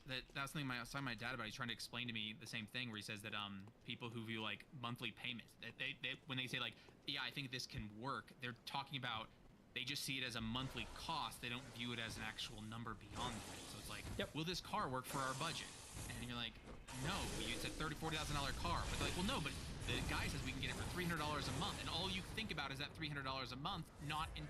And I'm like, that's just, I guess that's not how my brain works. It's dumb, but like, I will say this, okay? So I'm giving you a warning. I might be totally wrong on this, okay? So if somebody wants to link me something showing that I'm wrong, I'd be interested in updating my beliefs. But I don't think your credit score, I don't think that matters at all when it comes to qualifying for loans. I think the credit score only matters insofar as your rates. If you walk into a place and you've got a credit score of like 520, but they look at your history and you've made, well, no, you wouldn't have a credit score that low. But like, as long as you're making your payments and as long as you have a job and you can show income, people will increase your shit as long as you got the money every month to make the payment. At the end of the day, I think that's all they care about. They might look at your FICO and they might use that to give you a better, like a prime interest rate or premium interest rate or something like that. But for the most part, as long as you can make the payments and as long as you have a job and as long as you've got a history of paying on time, I don't know if they give a fuck about your credit shit, your credit score. They're just looking at like payment history and income. Yeah, I think that's the case. So, yeah. Does this ever come back to, because I feel like I know people who don't make that much money, but the sheer amount of stuff I see them have and trips they go on, and I'm like, I wonder if that's like, if you're taking it on credit, when does that come back to bite them? Like, there's ever a point that it feels like it just goes on forever? There's just like, yeah, no, their credit just forever goes up, and you're like, there's really not a breaking point here? I don't... What do you mean? Well, the breaking point is going to be at some point, the monthly payments get so high that they have to chill on their spending, and then they're just capped out, getting fucked by interest until they declare bankruptcy, I guess. But it doesn't matter at that point. Like, it's okay if because the credit cards have probably made all their money back in interest anyway. So even if you discharge the debt in a Chapter 7, like, fuck it, we made money on interest and fees. So, because the amount of money you're losing when you have to pay interest, your monthly payments get high like that. That you're not even, like, the thing that you bought could have been long gone, broken or otherwise, and yet you still have a debt and you're still paying for it monthly for something you don't even have anymore.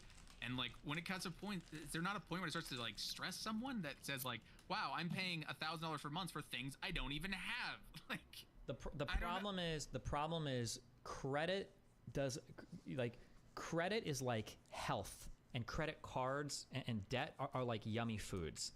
It's really hard for me if you eat a huge chocolate chip cookie, you don't get fat right away, but you get the reward of the cookie right away. Right? Now, you might get fat down the road, but you get the good shit right the fuck now. So when I walk into a store, well, here's a huge TV. I could buy it, or I could wait like 2 months, or I could have that TV right the fuck now.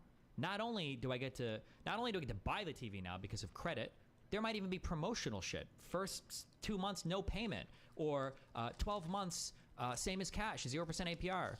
There might be all these incentives. Like, so I'm already, first of all, because of the way human brains work, because of the way time discounting works, you're already incentivized to buy it immediately because I don't have to pay for it now. I can just give you a credit. I don't even need a down payment. So you can already like charge it later. And then there might even be more incentives on top of that. So if you're not like very financially or just financially literate, yeah, it's very easy to get sucked into those debt traps and think you're making good decisions. And you can even hear people like justifying the dog shit decisions using like this weird rationale that like almost sounds like it could be true. Have you ever played poker? Yeah, I love Texas Hold'em. Oh, do you know a lot about like? Have you ever heard of like implied pot odds? Not off the top of my head. Okay. You can use a lot of stupid math in poker to make it sound like fucking retarded decisions you're making are actually really good ones. But it's the same with like finance too. You can like, yeah, well, it's 12 months same as cash, and if I buy the TV now, well, it's on sale. It's Black Friday now. If I wait 2 months and I buy it, it's going to be more than even the interest I would have paid if I don't pay it off. Like people make all sorts of stupid decisions like this. Like it's so dumb. Yeah.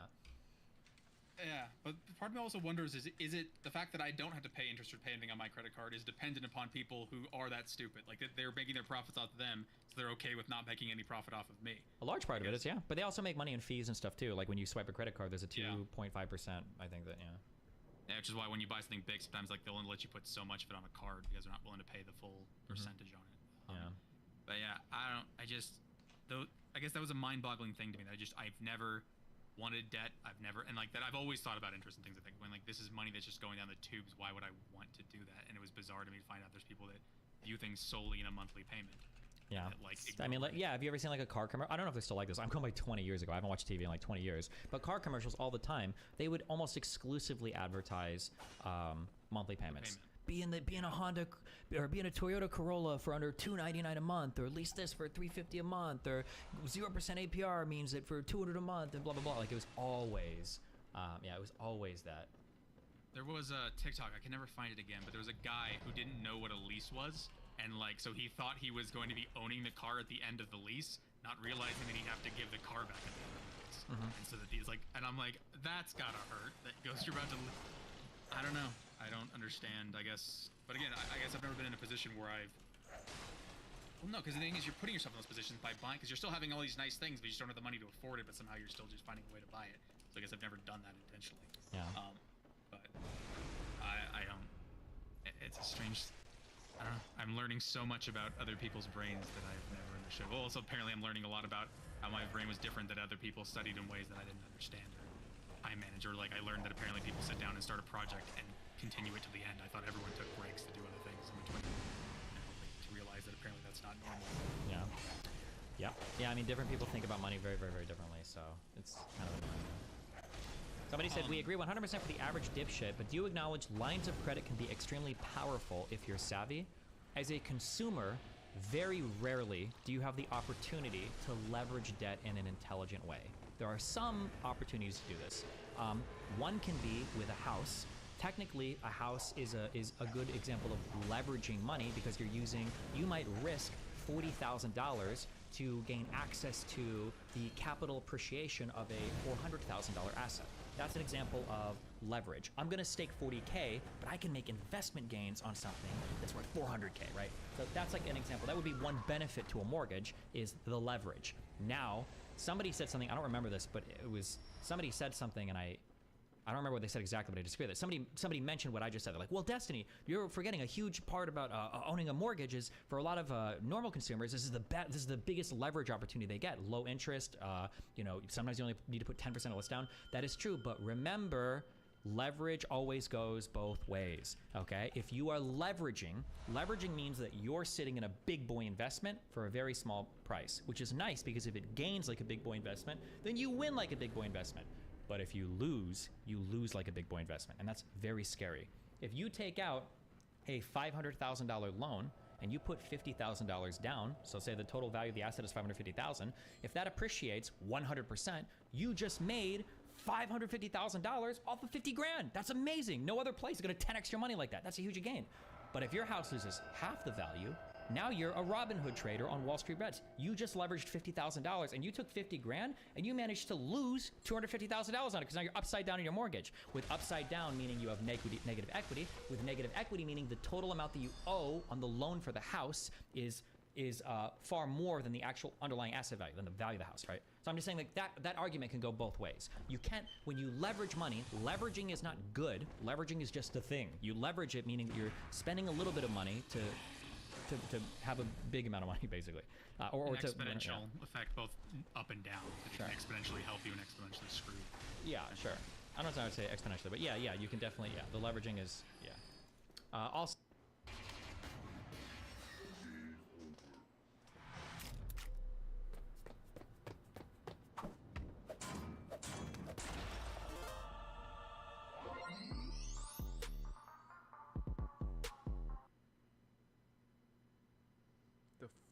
was that?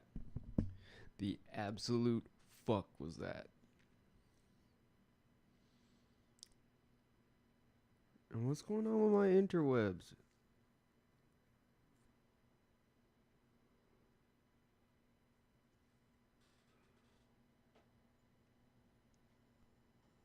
So, somebody, yeah. Oh, sorry, yeah. Because I guess the same thing when you're mentioning for debt, like, because it feels like if you get enough debt on yourself as well, it almost encourages you to get more, because what's another, if you're $100,000 in debt, what's $101,000? The difference really is minuscule, because I guess I'm relating it the same thing to like a little bit if you think like an idiot, but the mortgage debt is important because the mortgage debt should be very, very low interest. You're actually you should be making money even if the value of the house stays the same, because somebody's loaning you money at 4% and average markets are beating that in every wide investment. Like, technically that's good. All money you can get at that cheap should always be money you go after. Yeah. Well, I meant more just in debt in general. That like if you're $200,000 in debt, an extra $100,000 really doesn't change your situation. While you're right, it's a bad way to look at it. It's hard to shake that feeling. The same sense that, like, again, for weight loss, if you weigh 350 pounds, the fact is even a month later, you're not going to even look in the mirror and feel happy about it. You have to be willing to deal with those bad. Go like, yeah, it sucks. You're no longer eating the yummy food. Everything's going bad, and you fucking still look like yummy, shit. bro. You have Just to kind say of power through that shit. delicious. I can't imagine doing that with debt. Is suddenly going. Because it's gonna take years for you to try to claw yourself out of it. Bro. Yeah, chicken sandwich. At Destiny, my mind is blown by the stuff you were saying and how wrong you are about some of it. Some of what you're saying is correct, but you were missing huge chunks. Chicken sandwich. Okay, wait, hold on. How do I hover? I'm permabanning you unless you type in specifics about what I'm wrong. And don't you say some vague bullshit. Specifically, tell me what I just said that was wrong. I don't even think I'm saying anything controversial right now.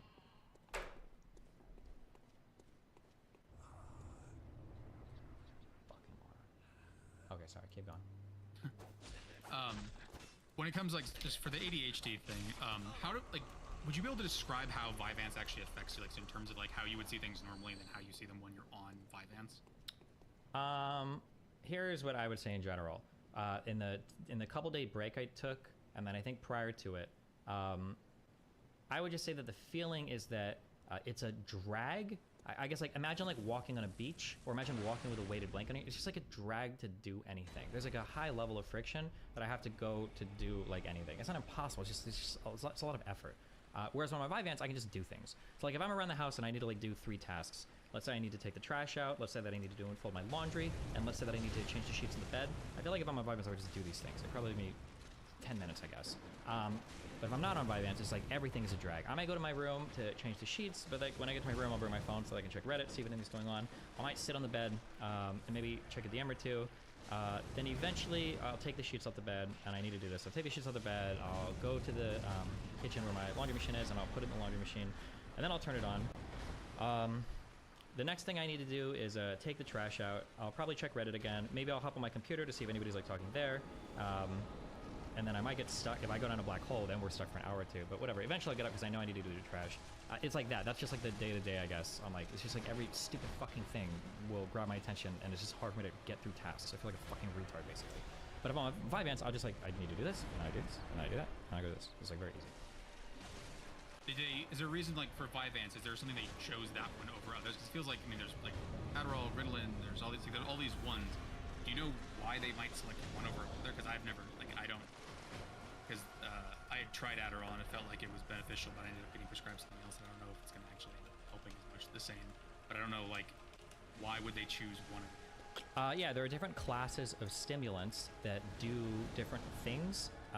So the 2 big classes are methylphenidate and amphetamines, and both of these things affect dopamine and dopamine transport in your like synapses and your fucking brain matter. And then there are other types of stimulants that they'll give you. I think amoxicillin, I think, is one of them. And there are other types. I think they can give you an SNRI to help affect your norepinephrine uptake. There's drugs that they'll give you. All of these just kind of depend on like what other issues you have going on, basically. I think that right now, the research says that amphetamines are just like the best way to treat ADHD. And if you can take an amphetamine and do it, your results are almost immediate. The side effects are incredibly minimal, which is like the best thing you can do. But if you've got contraindications for amphetamines, like if you're on other types of drugs that might affect your dopamine or norepinephrine, or if you've got like pre-existing heart condition, etc., they might try other classes of drugs instead. Or if you've got like substance abuse disorders or whatever, substance use disorder. Yeah, it just depends. But yeah, I think the goal is yeah, any of them would really work, or like basically, like, so you're saying like they all basically function to do the same thing. So really, if one works, really the others should work as well. No, I think the best are amphetamines, followed by I think methylphenidate, Good and then to the see other you things too, from there start to Blueberry. drop off quite a bit. But doctors will prescribe those again if you have contraindications or something different. Because there are ones that are non-scheduled. I always forget the names. They're like ones where it's like you have to take it every day, like where it's not happens in like 15, 20 minutes. It's something where it's like How's it it'll build going? up in you over a course of a month, kind of thing. Yeah, that kind of stuff is that the or is it atomics? I don't know what the fuck this is called. Oh, it's atomoxetine. I'm horribly pronouncing this. I don't think this is the one that builds up over time. It's the Wellbutrin, that was one of the names. Oh no, Strattera. Wait, Wellbutrin? Yes, yes, still Strattera and Wellbutrin are the ones I heard of. Interesting. I thought Wellbutrin. Oh wait, let me check. Hold on. I thought that was a SSRI. Maybe it's usually prescribed with SSRI.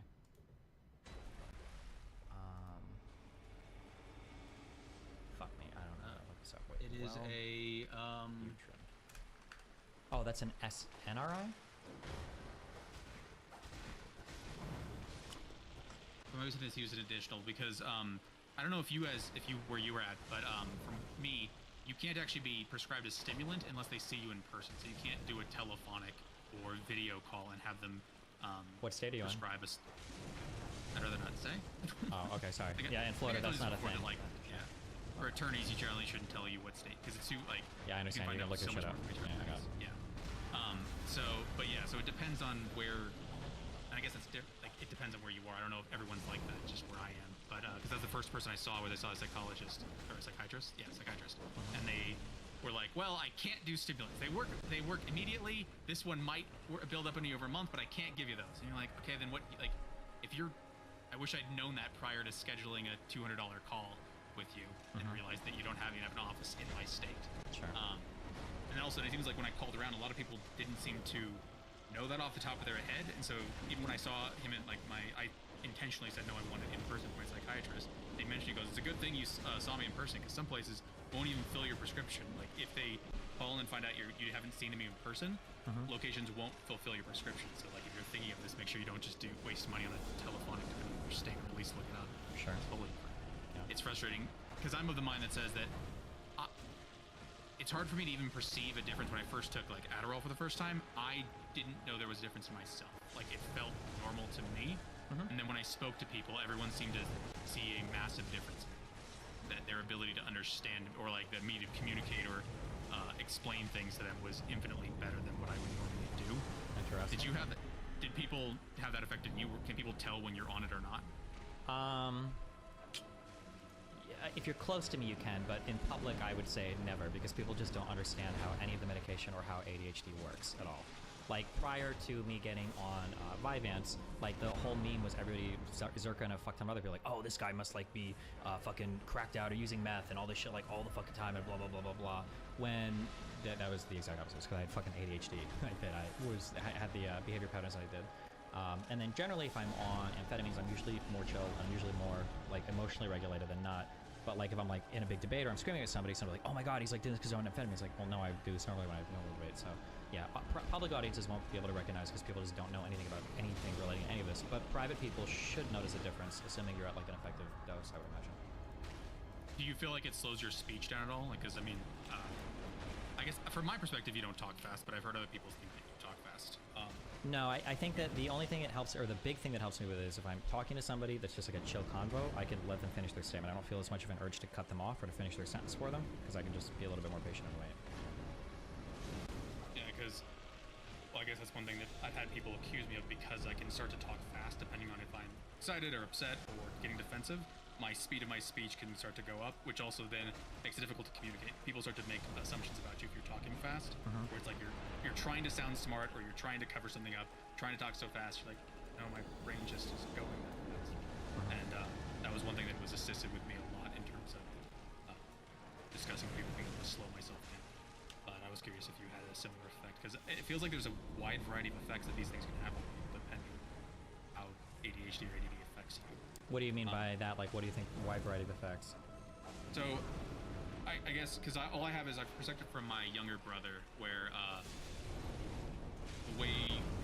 problems we had and how this seems to affect me. Like I said, so for me, Adderall, what I've taken it's slowed me down a lot. That it made it a lot easier, especially for my profession.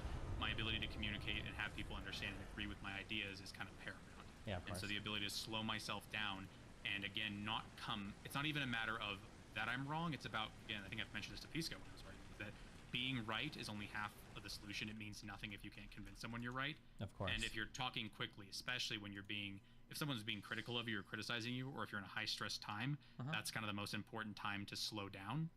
And so for me, Adderall seemed to make sure that I never speed up. So if I get defensive or I feel like someone's so wrong, I really need to explain to them why they're wrong. Introducing the new Raptor Energy Drink, made for the men and women who give it their all in the most demanding jobs. Try the new Raptor Energy Drink. We stand with real hard work. How many are back there? 1, 2, 3. Is there one right there? 4. A charger for every seat.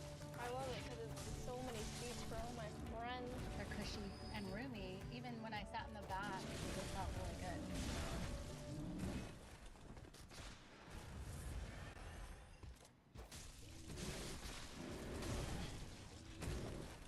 You start talking so fast, so your brain's going 2 million miles an hour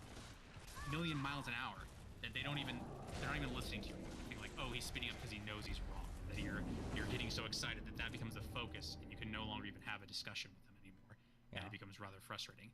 So Adderall slowed that down completely, like removed that problem entirely. That I didn't start and stop sentences. I didn't, so that those excitable moments, while they felt good in my head, the problem is it wasn't coming out the right way. So from my perspective, a lot of it's where when I first took Adderall, I didn't think it was affecting me at all.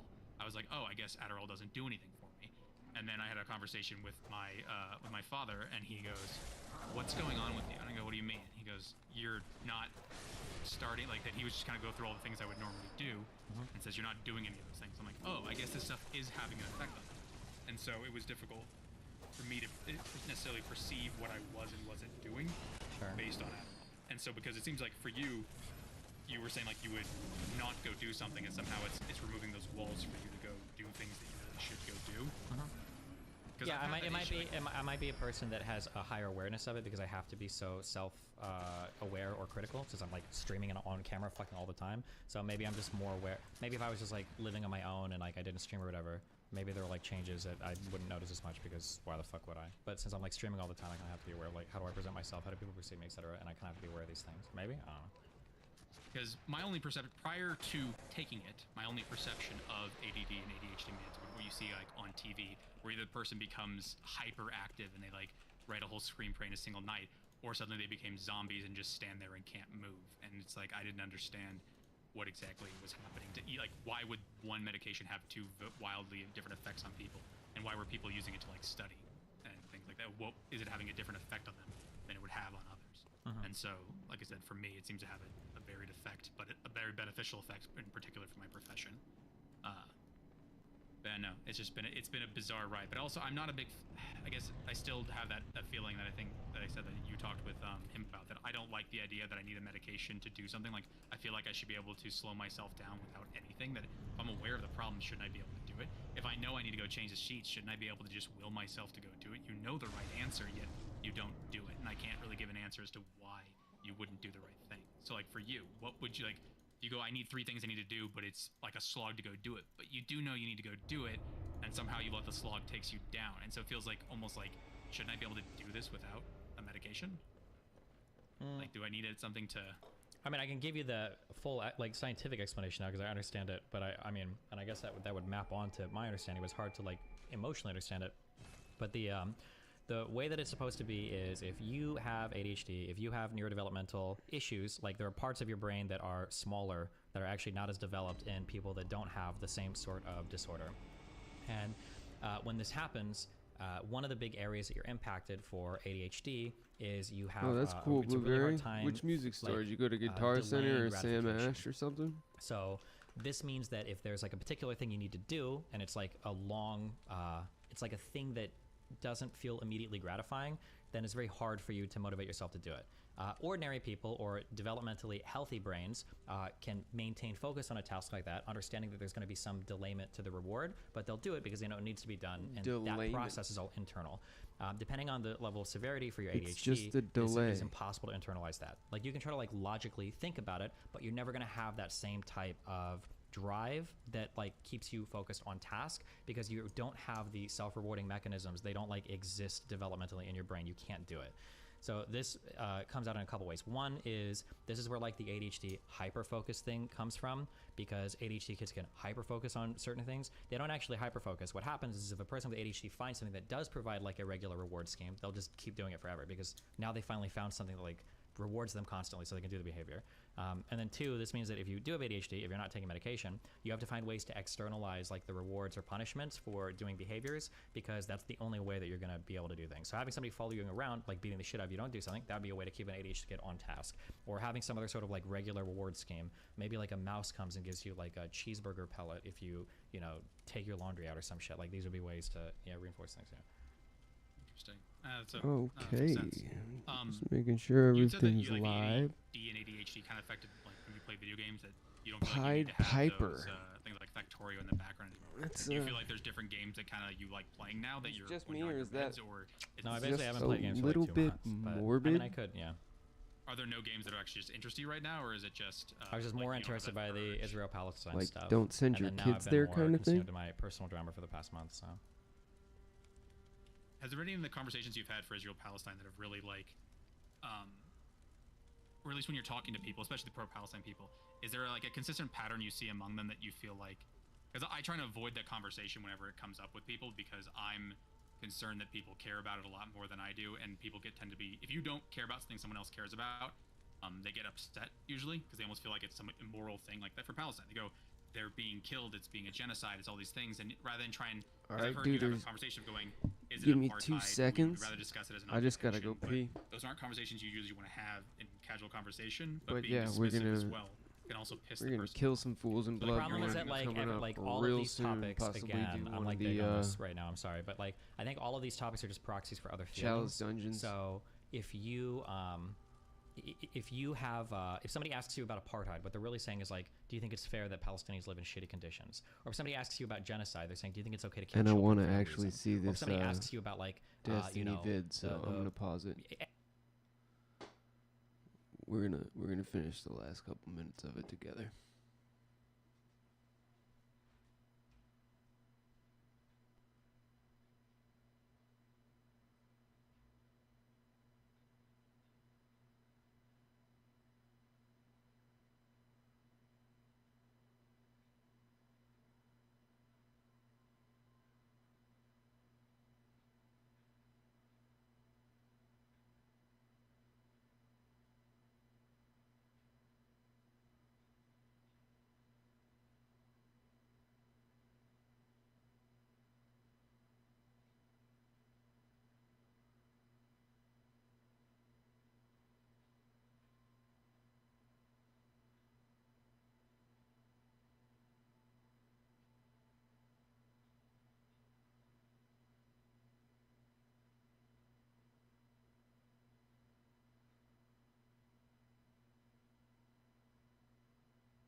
Guys, my cat's being cute.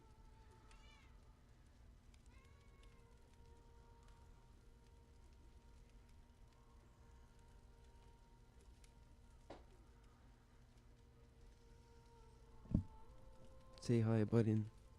Meow.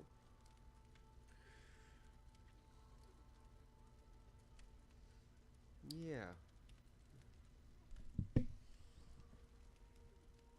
Sniff, sniff, sniff.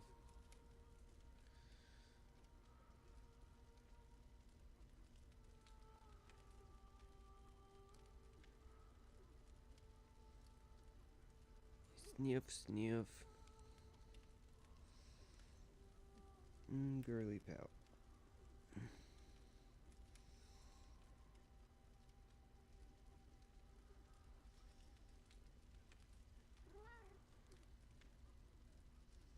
That's the balls.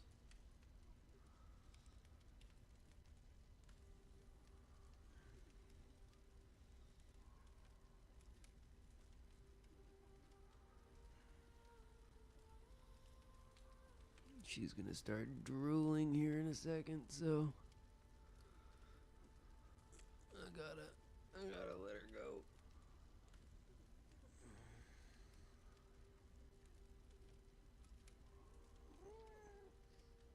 Meow. See? Fucking drool, bro.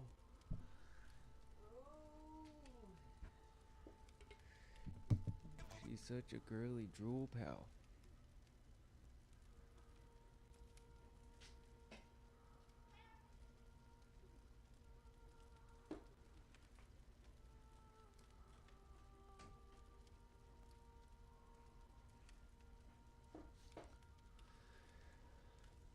Oh yes, much better.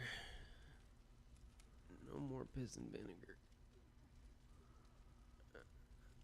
I don't know, sometimes I get tired of blending into the background.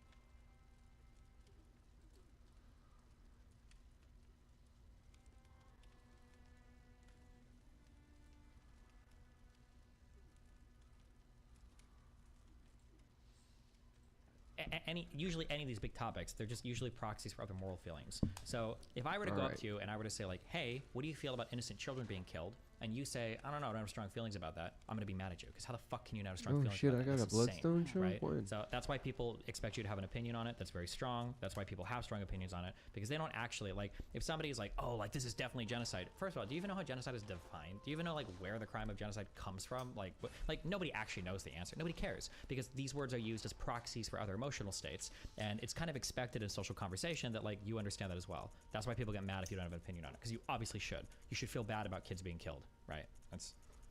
Yeah, I guess also the other part of it is me going, does me feeling bad change anything? And the answer is no. Then why are we so it feels weird from my perspective to go, feels why weird, are we getting man. upset over? Why are you getting upset over me something that whether I care or not? Like if the kid's gonna die, the kid's gonna die whether I care. Well, you should. Well, because that's how all human conversation goes, right? Like, why do you care who wins a sports game? Like, it's not like your feelings on it will change it, but people are invested in the outcomes, right? Yeah, but I don't get angry at people. So if someone says they don't care about the outcome of the LCS, I usually don't get start yelling at them. Well, sure, but that's because they don't have a big feeling on League of Legends, but people do expect you to have big feelings on childhood murder, right? Yeah, but I guess I guess I'm not. I don't think I'm describing it properly. It just says that like I don't, because I would be saying about mine that goes, okay, are they doing that? Is this happening? I'd have so many additional questions to follow along to ever get to like my view on Israel Palestine that just saying is it bad to kill kids? You're like, So, yes, but are you blueberry certain water, helix everything that you're tones. saying leads to the thing that Maybe you're saying? I'm Is it just that bad kids are dying? Is there nothing else bad that's happening? developmentally Is it just disabled, Israel's an evil but person I have who's no killing idea You what just goes try on. asking them and see what they say. I mean, I can't answer for them, right? Yeah. Yeah, no, like, the problem again, it falls down to, but I I'm don't not care like enough a to have the super big conversation. And gearhead. Well, you don't So care it's enough to have a like- conversation. Then who the fuck cares what they think? They're just like, I don't have an opinion on this. I got lobotomized. Boom.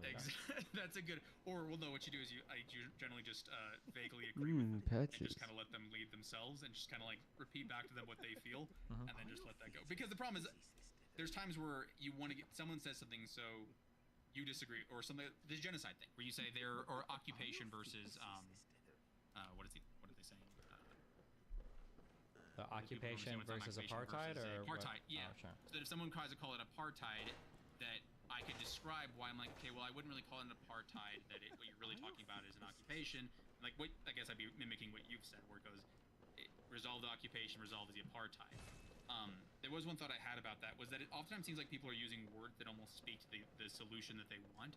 That if you want to resolve an apartheid, what you do is start treating people equally, which points towards like a one-state solution. If all the people in that country are treated equally, they're all citizens in one country. If you call it an occupation, you're pointing towards a two-state solution, because the solution to an occupation is to stop occupying them, which means to leaving two separate states. And so when someone wants to call it an apartheid, they're never going to want to call it an occupation, because that would point towards a solution they don't want, a two-state solution. So no matter what you say to them, it feels like they're never going to do. Maybe, but again, this just goes with what I said earlier. When people call it an apartheid, they're not doing like a fact-based analysis of what's going on. They're just saying they don't like the conditions the Palestinians are in. And then if you disagree with them, all they hear is, I think that they just hear you saying like, well, it's not a big deal. So like that's literally it. Like, yeah. Like I think that's the start and stop of everything. I'm trying to like critically analyze past everyone, because you're gonna drive yourself crazy if you do, I think. Yeah. And then last thing, you probably don't know the answer to it, but do you know why Pisco dropped out of kicker keep just randomly? I don't know. Ask him. Yeah, I don't talk about it, but I enjoyed watching him talk, and so it was like suddenly he just disappeared. I'm like, well, that was kind of what I was enjoying listening to. He's gone. Like, but I was curious. All right, well, it's been a pleasure. Thanks a lot. I appreciate the conversation. Have fun. Be careful, my dude. Bye. Bye. Fucking got him. We fucking annihilated that guy. Right now, 468 million children are surviving in war zones.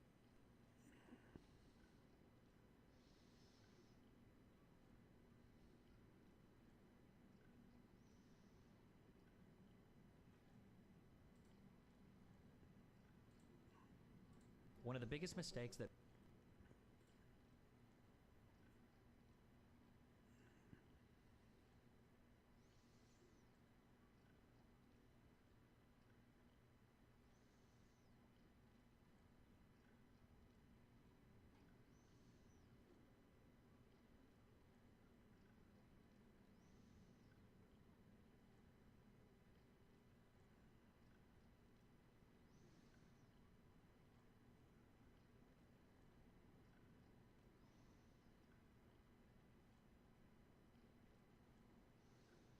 All right, we're gonna watch the precursor, and then after that. Okay, without further ado, no more dilly-dallying. This isn't a just chatting stream, okay? This isn't just chatting stream. This is a stream about drama, about current events.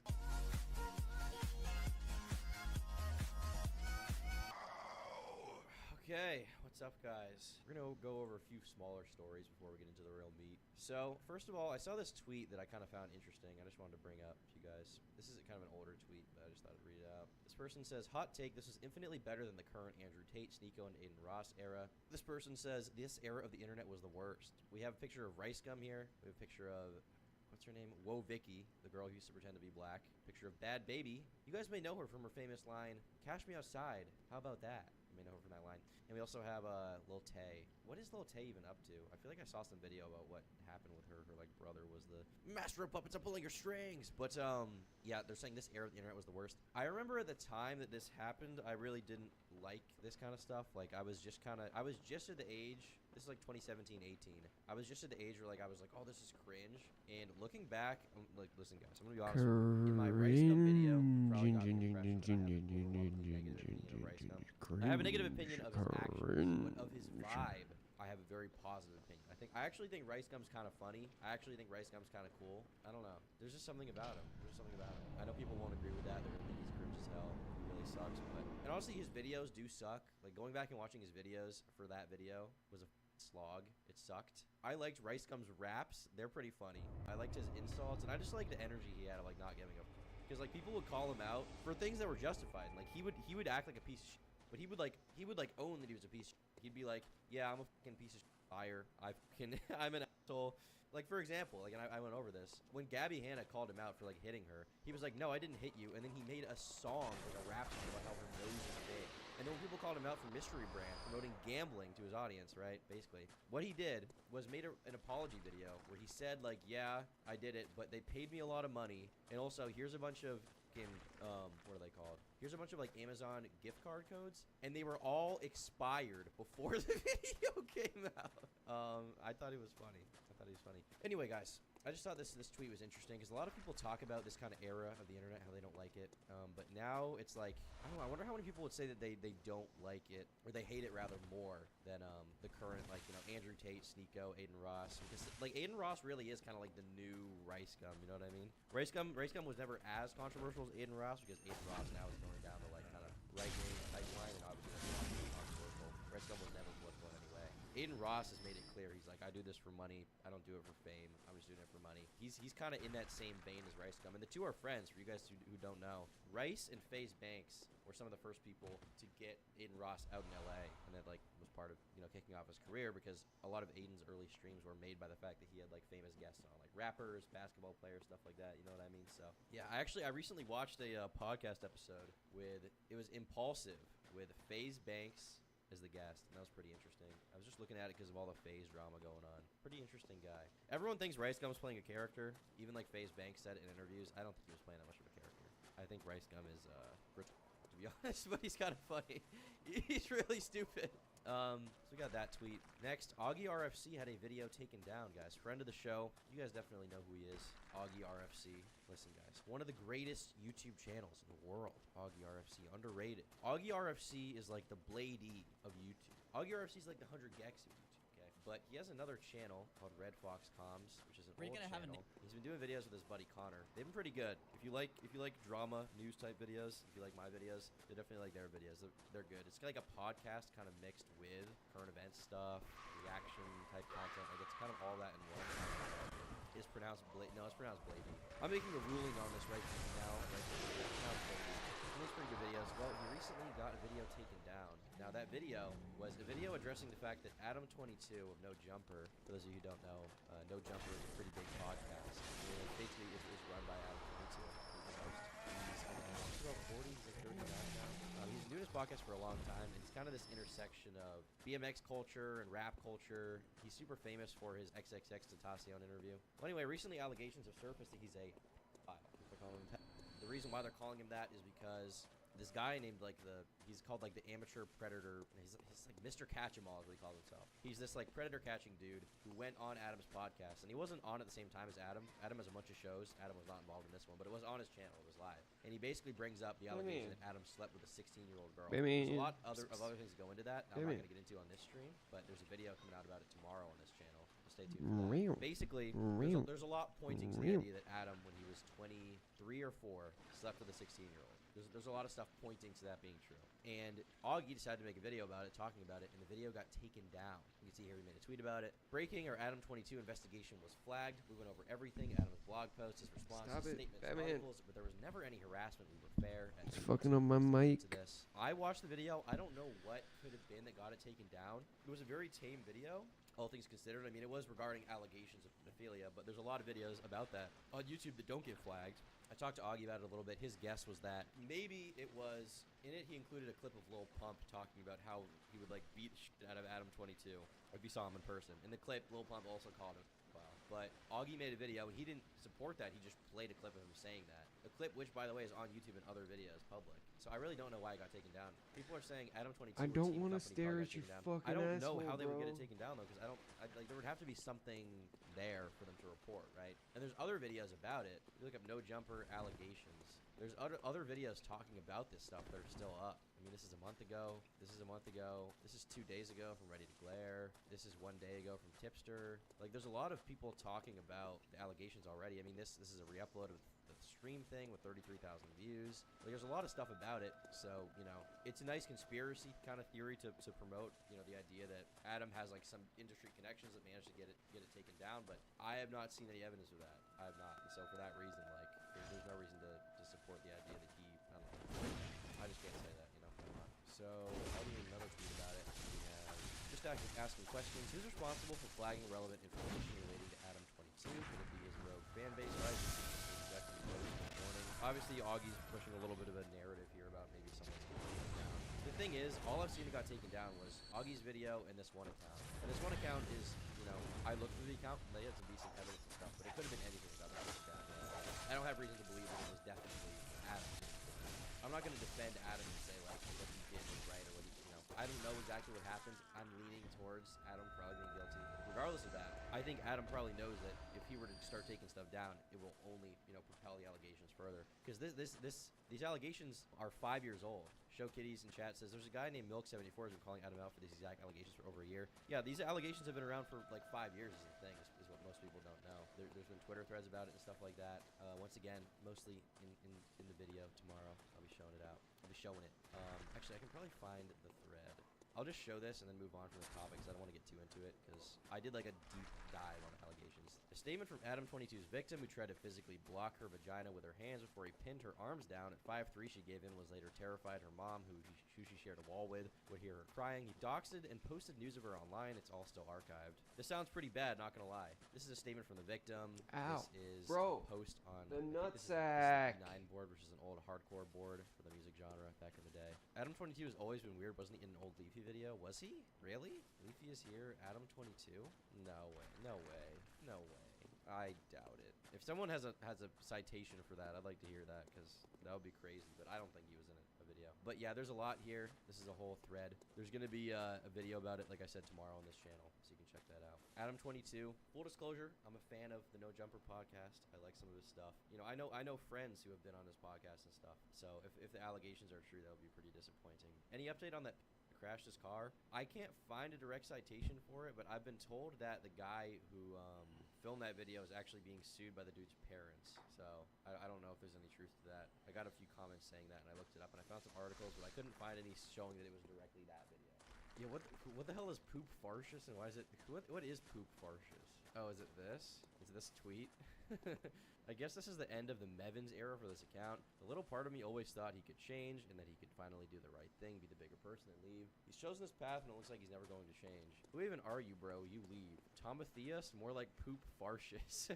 Poop, oh, is it poop fartius? I feel like farcious sounds better. We're saying farcious. Poop farcious. It's like a Roman name. It's like the new emperor of Rome is poop farcious. There's this guy Tomathias, and it bans everybody. Oh, he bans people who call him that. Dude, this is now the poop farcious stream. Okay. So that's the deal with Augie's video getting taken down and the No Jumper allegations. We'll go more into that tomorrow. For another update on a story, we have Cutie Cinderella is still very mad at Just a Minx. You guys may have remembered I actually clipped the part of the live stream, but on live stream not that long ago I talked about how basically I'm gay.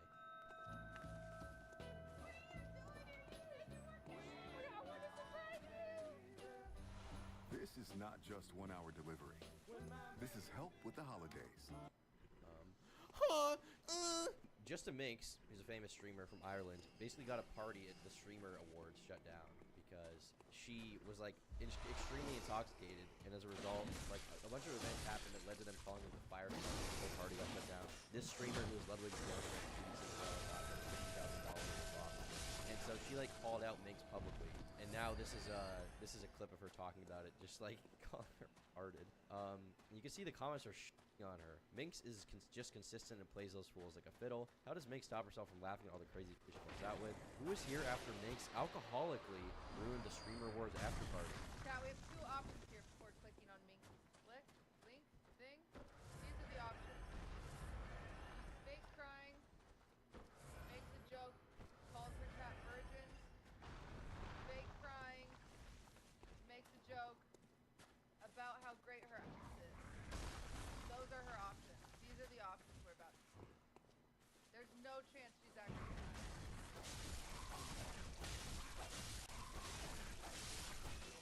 I don't care. Okay.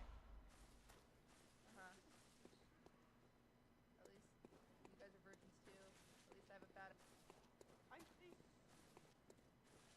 I think she's actually crying, guys. Let me be real. It's because of my bad. Oh, you! How did I know? Oh, I read her like a book. You're not.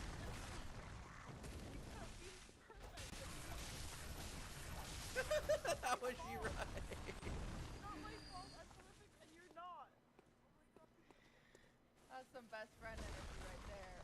Oh my god. Oh, this is a year ago. Holy, this is when they were like good buddies. Holy sh! I thought this was a recent clip. Apparently, this is a year old.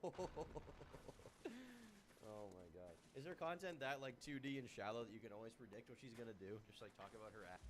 Now we're gonna get into the real drama. Okay, we've gone over the little stuff, the kind of petty stuff. We're gonna get into the nuclear drama. The stream is called the Nuclear Fallout stream, and that's exactly what this is gonna be. As you guys know, I, Turkey Tom, am a fan of Destiny. You guys know I'm a bit of a fan of Destiny the streamer. Okay, a lot of people don't like him. A lot of people think he's cringy, but I'm a fan. I'm a personal fan. I watch the content. Now, when I say that, a lot of people will ask me to defend this thing he said or that thing he said, and you know, I can't play that game because I'm not Destiny. I don't want to defend everything he does or everything he says. He'll send me his old tweets or whatever. You know, frankly, I don't feel obligated to defend him on anything. That being said, I think Destiny is somewhat based. I think he's funny. I think he's entertaining. I like his content. Yeah, that's kind of all there is to it as far as my take on the Destiny content. Now, that being said, Destiny's been getting himself in some hot water recently. Big surprise, I know. Seems like he's kind of constantly in drama. Well, most recently, he has gone and pissed off like 5 different communities at once. He's had some takes that have made people really mad that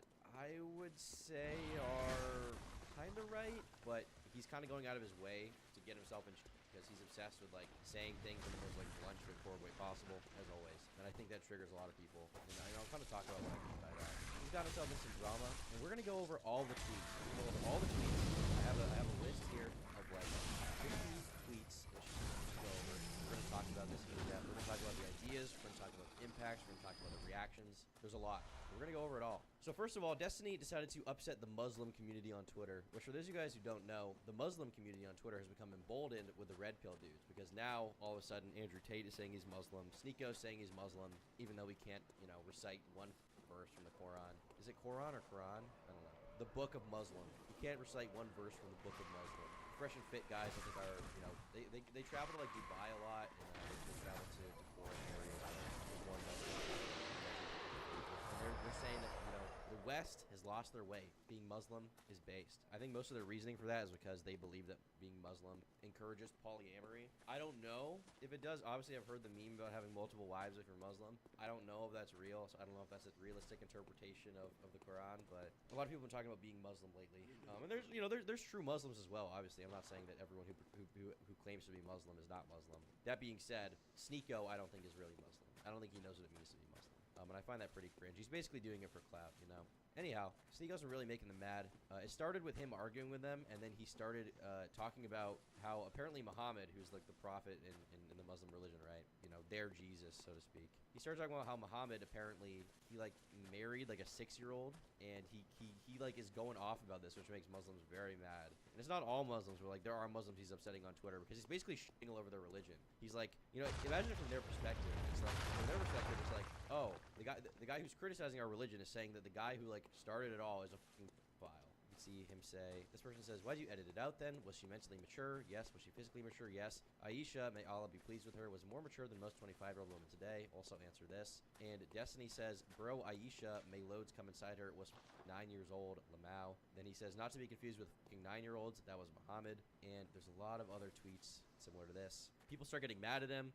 We can see this person saying, I will say this, the majority of Americans think they can always exercise their right to freedom of speech, and I hate how they think the world is only USA. You disrespected and joked about Islam and the Prophet in the Quran, and you expect people to be quiet about it? So this person's basically saying, like, you know, in other cultures, freedom of speech is not allowed. The idea that you can just shit on someone's whole religion and then expect no backlash is stupid. He definitely says, I don't understand why I see so many brain-dead Muslims tweeting this shit. You expect to be able to make fun of our religion and not have thousands of death threats? Yeah, is this supposed to be a big gotcha or something? Because I guess he's getting a lot of death threats from people who are followers of the faith on Twitter right now. And then we have someone else's response from Paul Quixotic? Is it Quixotic or Quixotic? I don't know how you say that. But for many people, making fun of their religion is like ridiculing / demeaning their children. Technically, it's free speech, of course, but socially, it's very much faux pas. And Destiny responds by saying, in civilized society, you don't threaten to kill someone for a social faux pas. That's called being a savage. Now, in regards to the Muslim faith, I know next to nothing about it, so it's hard for me to comment on this. Obviously, what I can tell is that he made a lot of them mad. I have no opinion.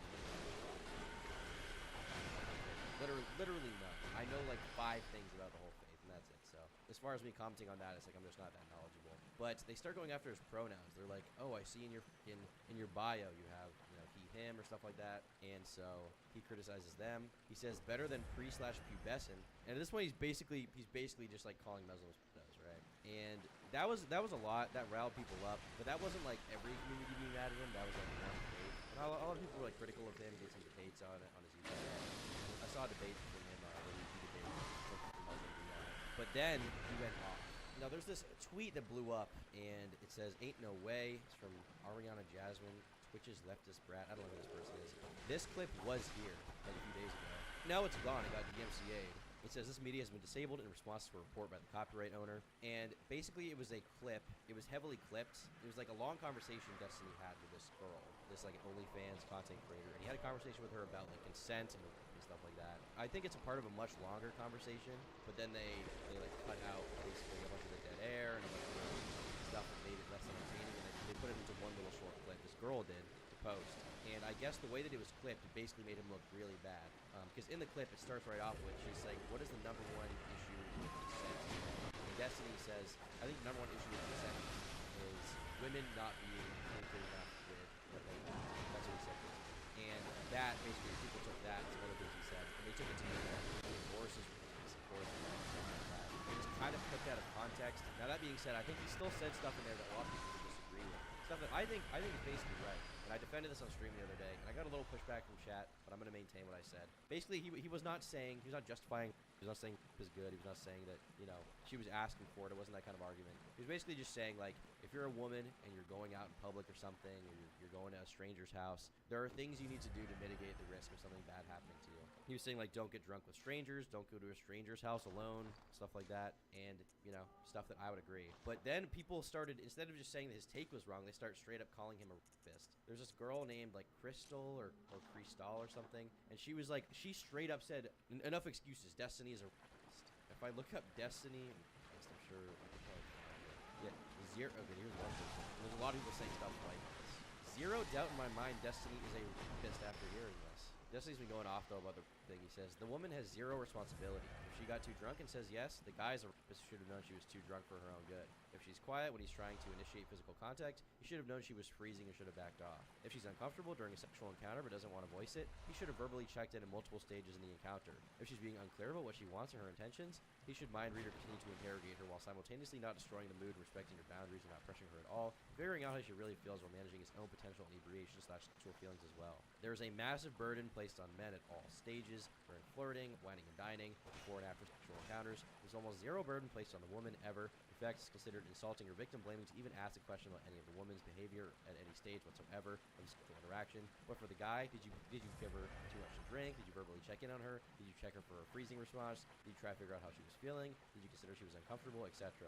This is the issue with the left's approach to coercion. They're placing an unbelievable amount of emphasis on the man and zero agency on the woman, which will only lead people to more situations where pressure / happens because the advice is unrealistic for most to follow. I think that thread, probably about as charitably as you can possibly, you know, write it, explains his position. If you agree with it, or if you think he's a racist, or you think he's a apologist or something, right? You know, past this point, like, I don't think I could change anyone's mind. If you think that this is a good explanation, then you're gonna think that, and if you think that this is apology, then you're gonna think that, you know, that's about as good faith interpretation as you can get with the discourse on him. But then he got in drama with a bunch of people. Here he kind of talked about the fact that the clip was taken out of context, and that's why it blew up so much and looked bad, because it was like a very short, like 1 minute clip, because it was on TikTok, of like a much longer conversation that made him look really bad. Here's the video. I just want to play a few seconds of him talking about this.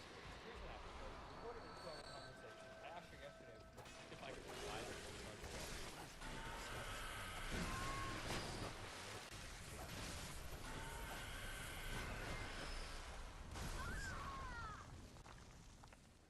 Never let him.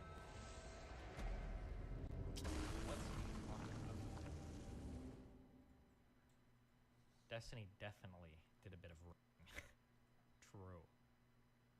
We were so you can see, based on the clip, people said a bunch of like that, just saying that he's like pissed. So that happens, and then a lot of Twitter lefties get very mad at him for this. People start bringing up stuff from his chat, saying like, oh, this is more evidence. Like, basically, you know, when one of these things happen, when he gets criticized, everything then becomes fair game. Everything from his past, literally anything he's ever said becomes like, oh, well, here's another reason why you should hate him. Here's another reason. So this guy says, dude was always problematic. He just found a way to sound base so people wouldn't look that hard to see he's racist, homophobic, sexist, and a bigot. I'd like to remind people this was just 6 months ago in his own chat. This is why many people cite all the old shit he's done before, because over the years, guy literally has not changed one bit.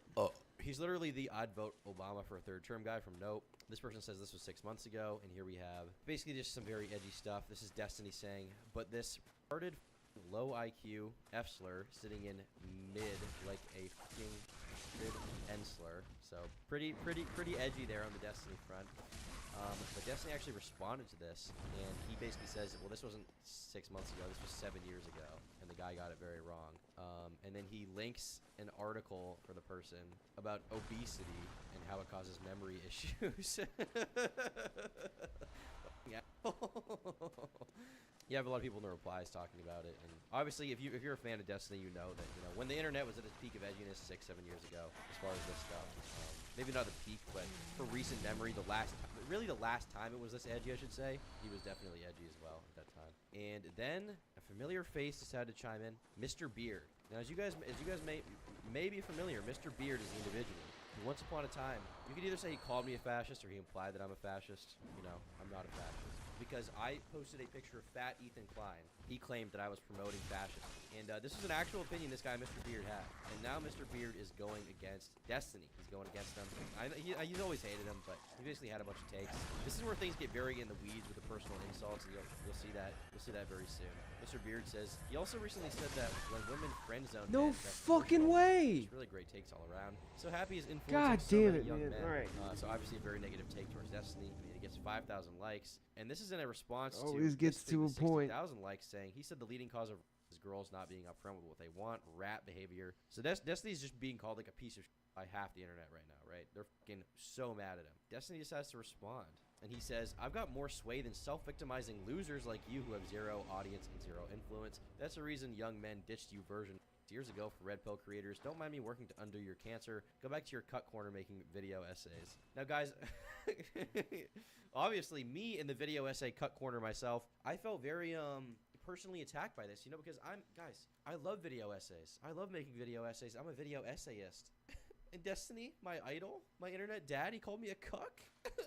But, you know, I do appreciate his kind of, obviously he went very hard in this tweet. People can say, oh, he's being mean. But I think that the basic message here, which is that, you know, the left and leftists in general lost the kind of sway of a lot of young men, is true. And that's the reason why these red pill creators were able to succeed so much. Because they basically shunned young men and were, you know, unwilling to speak to them on a personal level and talk to them about these issues, because it was kind of seen as like, oh, well, you know, young men, especially young white men, you know, they're not oppressed in any way. They have it all figured out. They don't need this. They don't need that. So they didn't need a voice. And so as a result, you know, Fresh and Fit came along, Sneeko came along, Andrew Tate, obviously being the biggest one, came along, and they provided a voice to these people who felt like no one was kind of, you know, being the voice for them in the culture. And here's a back when the Mr. Beard's, like, when he, like, criticized me, like, I just responded with this.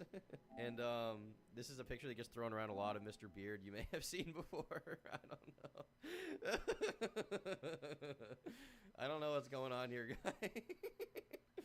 This is so, why the f you do this, man? Why are you a baby?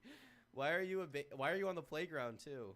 Why are you imagine going to like a playground where like kids would play. Like, this is like, presumably he doesn't own this playground. There's a bench. You don't have a bench at your personal playground. He's wearing a diaper, like eating wood chips. So f***ed up, man. I'm sorry. Here we have Keem saying he doesn't even have a beard. Why is his name Beard? So yeah, that was some drama. That was moving on. We gotta look at it one more time. Don't do this, okay? This is what Andrew Tate won't tell you guys. Don't dress up like a baby and go to a public playground with wood chips in your mouth. Don't do this. And Destiny responds by saying he went with the strategy of fake it till you make it, and thought if he named himself Mr. Beard, one day he'd become a man. Very true.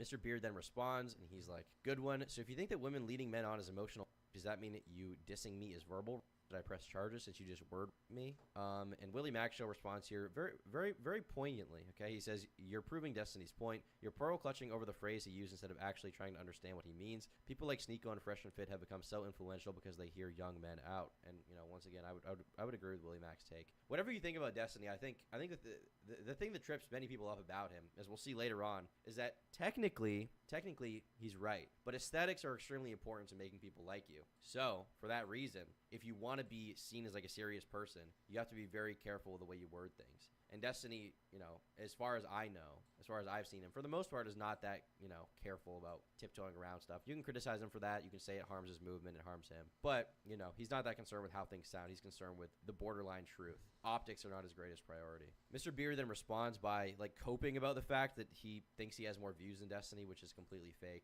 Literally, all I do is quote you saying that women leading men on is emotional. And your response is that I have zero audience. I post less often than you. My videos get more views than yours, my dude. Whatever. Keep spreading awful messages about to young men. Here we have Ryan Beard's videos, Mr. Beard's videos. You know, you can see he posts once every few months. But this is extremely misleading because, first of all, no, your videos don't get more views. You post every, like, 3 months. So for 3 months of work, you got, let's see here, for 1 month of work, we can assume this video was probably made in the month since this video. You got 904,000 views for 1 month of work.